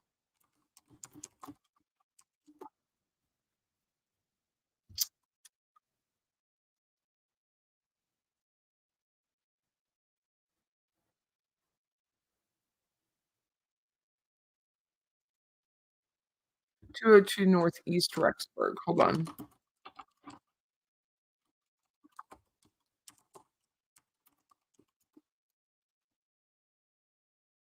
It's still pending.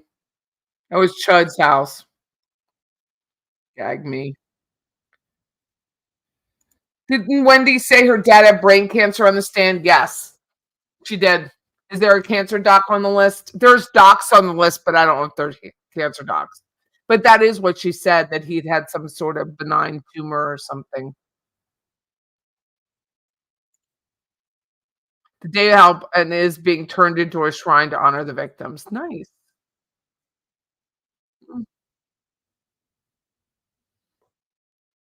If Charlie doesn't flip, he's a true dope. It still shows pending online though, Lou. The Daybell new owners already made the family mad. Who is it mad?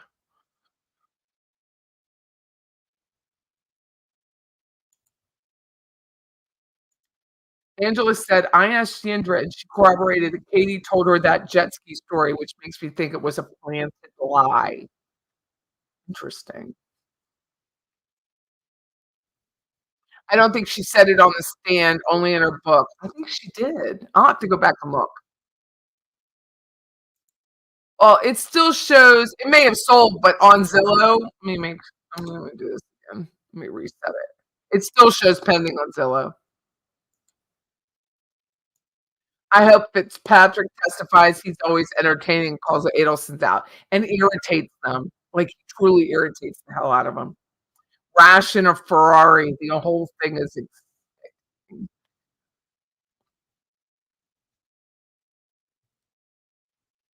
oh, I'll have to look at that. Thanks, T. Thank you guys for telling me that.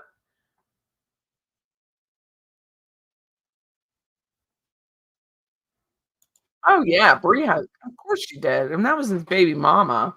Benign tumors are not cancer. Well, Wendy's podcast, she failed the dimension that Harvey issues were from '99.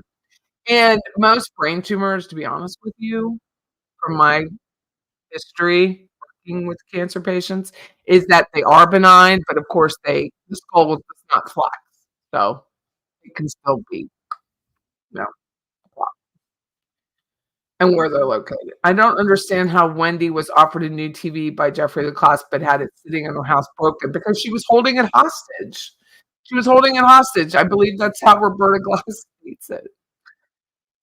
She was holding I mean, nobody could look at a new TV, talk about the new TV, go into the bedroom and watch the other TV, nothing. You had to sit there and make sure that you knew that that broken TV was freaking broken, which falls into Wendy being more than just, you know what I'm saying here, you know? There is an oncologist on the list. Who is it, Sharon Joy?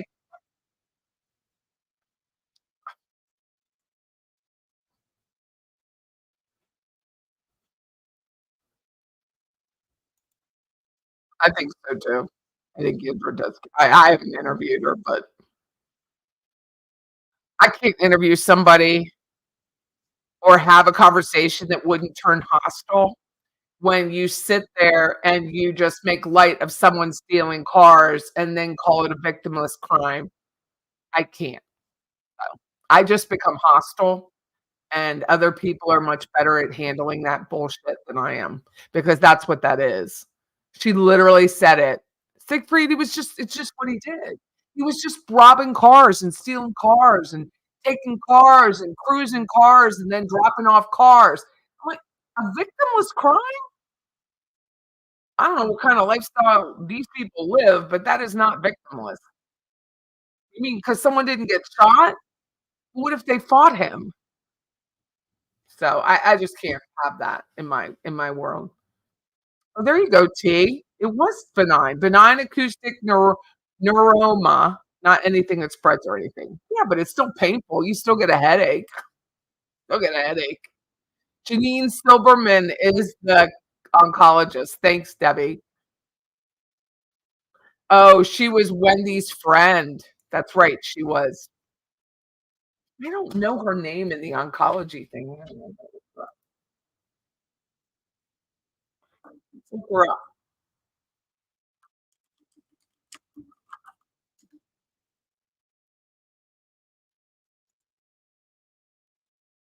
Oh, she's a young one. She went to Sackler Temple. Went to Temple.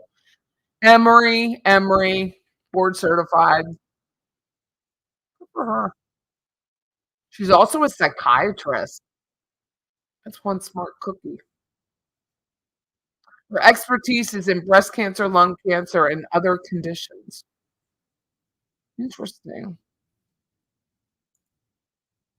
This is what she looks like.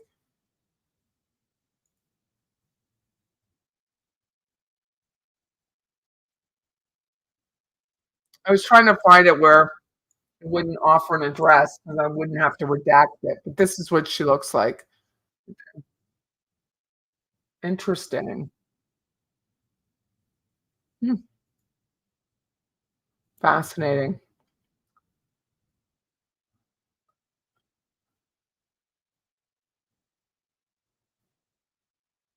Yurts, we all want to know.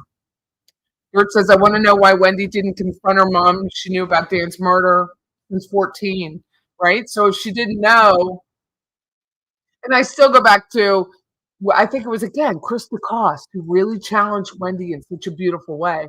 And Wendy says, I'm not guilty because I did nothing wrong. Well, if you look at Roberta Glass's theories and someone is a sociopath, they never think they do anything wrong. So they certainly wouldn't think murder is wrong or any of the other crimes against humanity when you're hurting someone and ending their life. So if you would think that, you're not guilty because you did nothing wrong, or you're not guilty even if you do something wrong because you don't believe anything you do is wrong. That line that she says, I just don't think is really analyzed enough. Somebody smarter than me needs to take it apart because she literally said you did nothing wrong.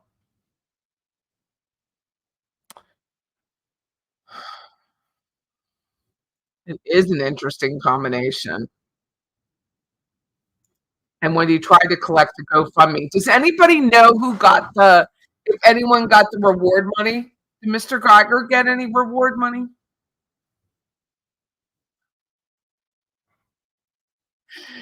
Mr. C says Rashi driving a Ferrari, constantly stalling because he doesn't know how to drive a stick. I love driving a stick. I love it. Yeah, I thought about Yindra's comment. Maybe she meant it wasn't violent. Yeah, but she said victimless. I just can't sit around and hang out with people who just steal cars for fun or for a living. It's just insane to me. I'm not an enabler. That's enabling behavior. Yes, and it's paid. Has the state given Charlie a bill yet for his trial and conviction? Yes, and it was paid. I checked. It's already paid off. Harvey has 3 tumors. One still has to be removed, though, but looking like the surgery would have to be done in Austin. Look at you, sure bear. Not a brain doctor. Not that smart. How do we know she doesn't see through her now? We don't know. Angela Jane is smart. I mean, we don't know. Maybe she has come to terms with it. Is she on Facebook? Is she still friends with Wendi Jill? You know, Wendi has her at Facebook on lockdown. Mm.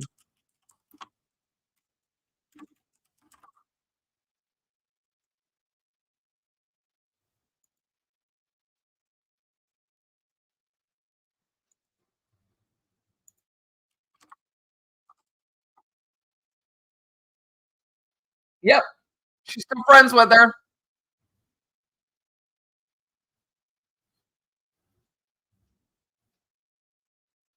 Yeah, 2022. Nothing since then. Happiest of birthdays, beautiful Janine. 2013. Happiest of birthdays, Janine. Let me take you out for a drink. 14. Happy birthday to beautiful and wonderful. Again, sweet friend. She skipped 17 and 18.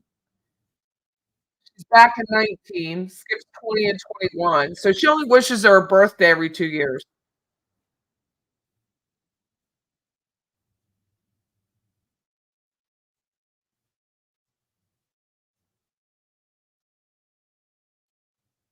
Who else is she friends with?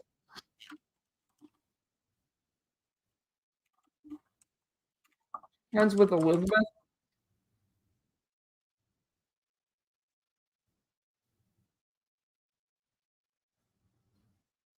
Mm, no. Interesting though.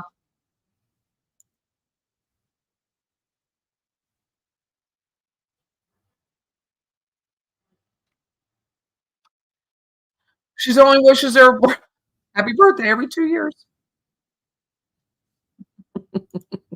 Thank you, Rosemary. No one cares what her movie has. She can't use leap years as an excuse.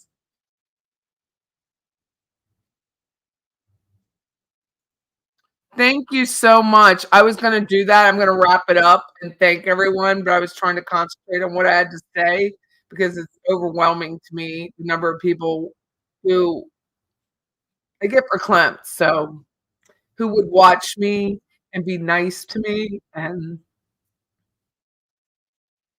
I just thank you guys very much. It's very nice. And I'm gonna cry for no reason, so I'm very sorry about that. I gotta stop. I was really just trying to watch, but there's a lot of people watching me right now and getting teary-eyed, and I don't want to. Good question, Patty. I wonder if Mr. Geiger or Jeffrey Lacoste got the reward for solving the crime and naming the co-conspirators. I wonder how we find that out. Was that a Tallahassee Police Department thing, or is that a I gotta stop for a second. Is that a I don't know. Who is that? How do we find that out?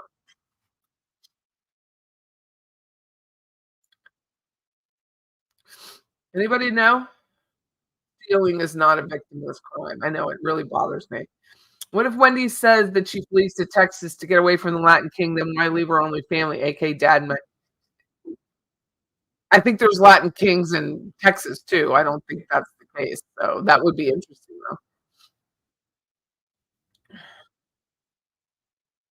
I remember Charlie was very concerned about his mounted TVs during his post-conviction jail calls.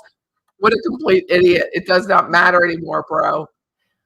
You know, it's just who's taking the TVs? Who's taking the dog? I mean, dude, you are literally simplifying your life. Tallahassee will become the center of the universe, else will be considered camping. Who is coming? Like, literally, who is coming down here or over here or up here to Tallahassee? Anybody?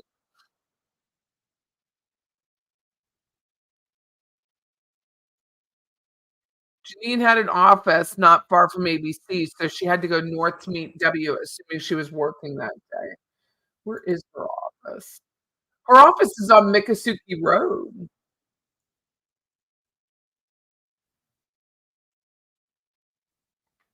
I don't know where it was then, though. She was the cancer center is on Miccosukee Road. Her unit, tennis girl, got rented August 15th, so likely she is somewhere not in Miami anymore. Let me she I don't let me slow down. The Texas bar, I think a few of us have looked to see if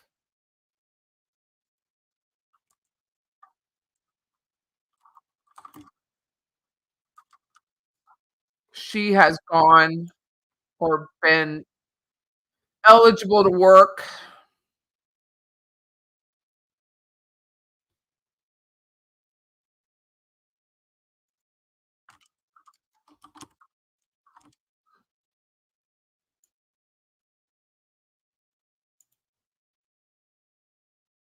Nope, her name doesn't show up yet. Her name does not show up in Texas as eligible to work as an attorney, but she could teach. She doesn't have to be on the bar to teach. Let's see if she's at UT's,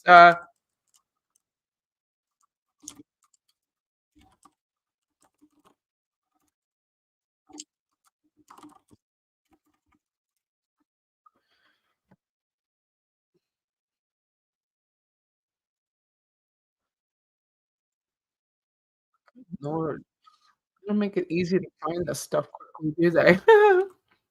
Faculty directory.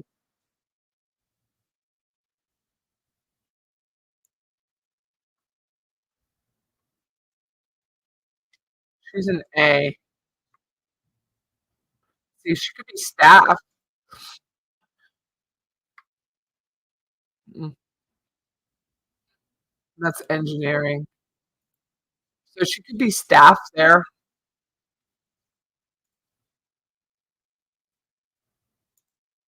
Thank you. I'll look.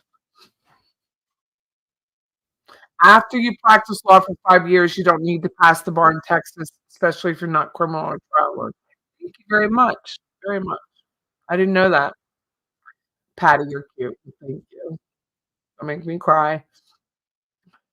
For W's new town, check St. Edward's University in Austin too. I will.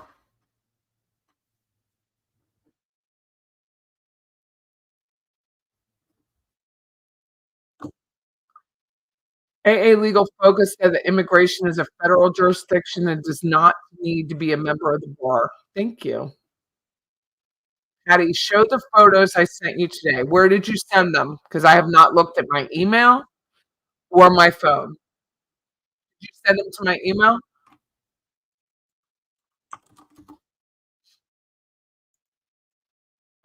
Thank you. Thank you. You're very funny, cute. Thank you.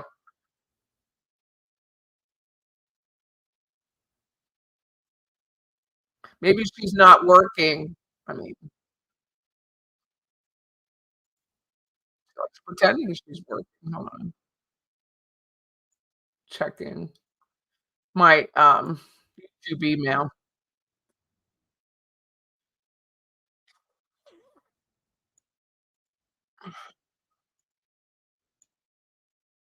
God, I have so many emails in here, I can't get through this quickly, Debbie. Did you send them to my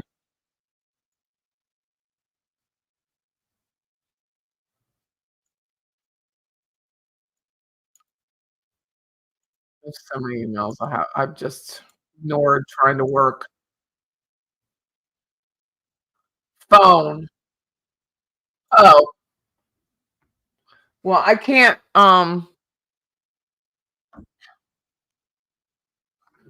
do that, I don't think this way, but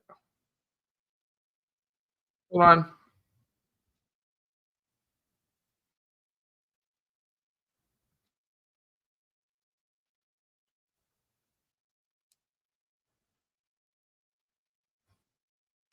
Mm, look.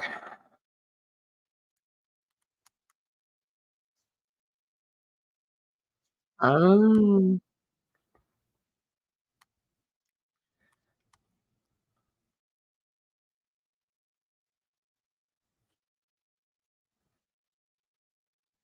can't transfer them easily right now. I can do it next time, share 'em.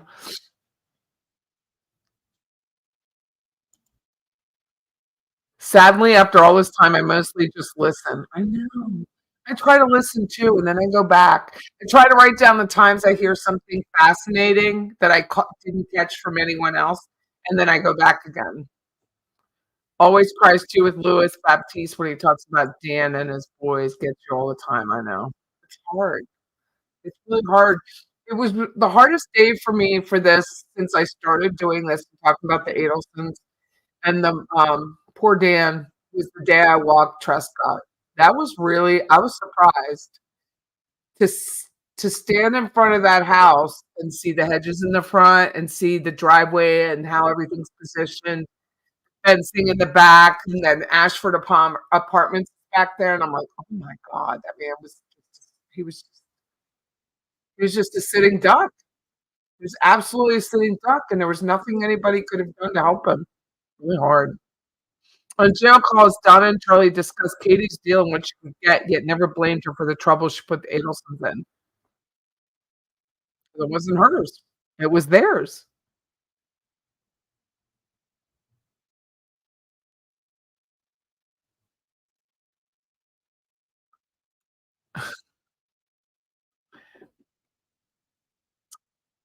I don't know how law schools hire any of these people. Like, I just don't know how it works. We love our Sundays with Patty. Thank you very much.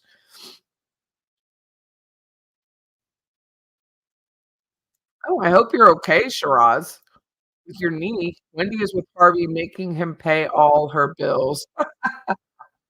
She lives near the border, seems like a printer and a laminating machine to make a funny idea. But no one's gonna know who she is there. No one's gonna know who it is. Here, I mean, in Florida, it's all over the state. It's a Markel bill. Change the name of that now, can we, Wendy? Or Honeycutt. I'm surprised she didn't go to New Mexico to be with Honeycutt. Yeah, I bet Wendy will work for nonprofits like she says she does on the stand. She's on boards because I found the boards that she's on, but she doesn't make any money according to the budget. There's $0 for her.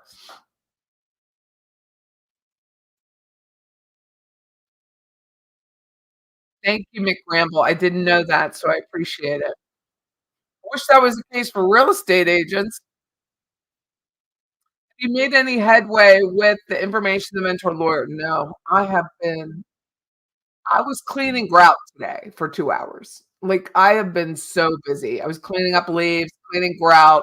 My business partner, Scott, today's his birthday, and he is in Tampa for his birthday with his kids, and so I'm doing Scott's job and mine, and I'm not meant to that. I'm not meant for that kind of work.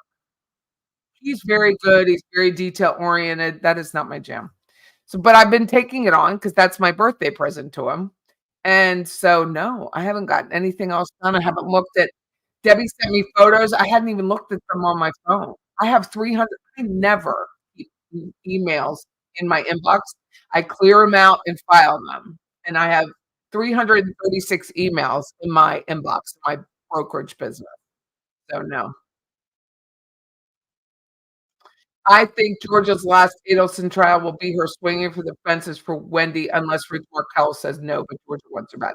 I don't think Ms. Markel has anything to say about it at this. I really don't. Does the state have to pay for Wendi to fly to Tallahassee for her subpoena? That is someone else's. I believe they would. I believe they would have to. Thanks, Mr. C. Hey, Bling. Oh man, I hope you're doing okay. So who is coming up here? Anybody? Who is coming up here?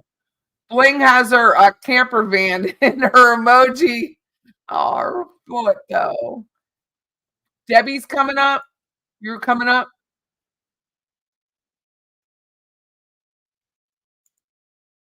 Lots of sushi and pizza in Texas. That's funny. Snyderman lied as effortlessly as one who does. She let her lover up to take the fall and take the fall. He did. He got life without. What?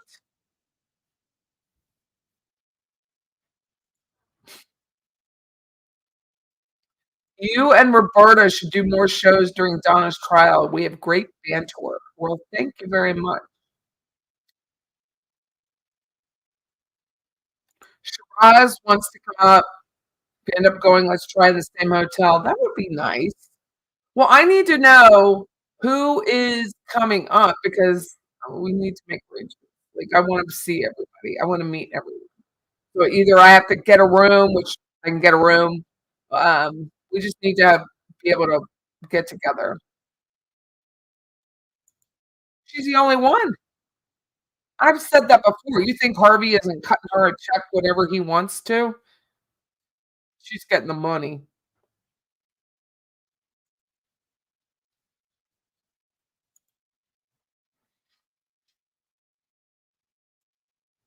Austin is a 6-hour drive from the border. She'd have a notice on her passport, but when you walk across the border, no one checks. Fair play.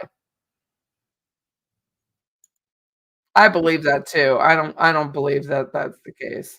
I think Ms. Markel wants all of us to be nicer to Wendi. I struggle with that.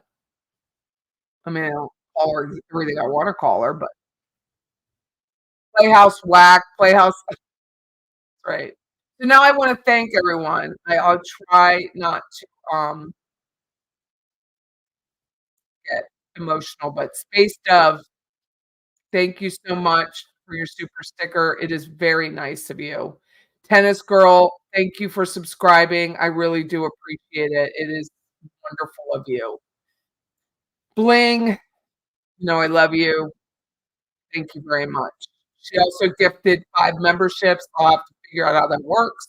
Thank you very much. Judy, I love the name with the I. Thank you so much for being a new member. Annie, you are another one who makes me laugh. Thank you very much. Ashley, thank you for always being there. She says, thank you. Shiraz, T, my mods, thank you so much. True Crime, who's here in town, Georgia Peach, who doesn't live far away, gives me a call every once in a while, lets me knows how she's doing. And thank you, Barb. Just so kind of you. I really appreciate it. I really appreciate just everyone listening to me for 2 hours and 15 minutes. It is amazing. I try to make it informative and fun, but you're still talking about a murder. So there's still justice for Dan. And I think every day for those family, I'm going to start putting, if you haven't read The Unveiling, I'm going to put the link in our show notes, and I'm also going to put the Audible link. So if you have Audible, it's the person's voice. It sounds like Roberta Glass, to be honest with you. The person's voice who does the book, The Unveiling for Ruth Markel, it's top notch, really good. It's very understandable. You imagine exactly what happened the day Dan was shot. And I think it's really important for the Markels to be able to recoup some of their costs. So if you have an Audible, definitely subscribe to that book and put it in your library and listen to it on the way. I've listened to it now twice. I'm driving to Pennsylvania in September, or flying to Pennsylvania in September. Enough doing that.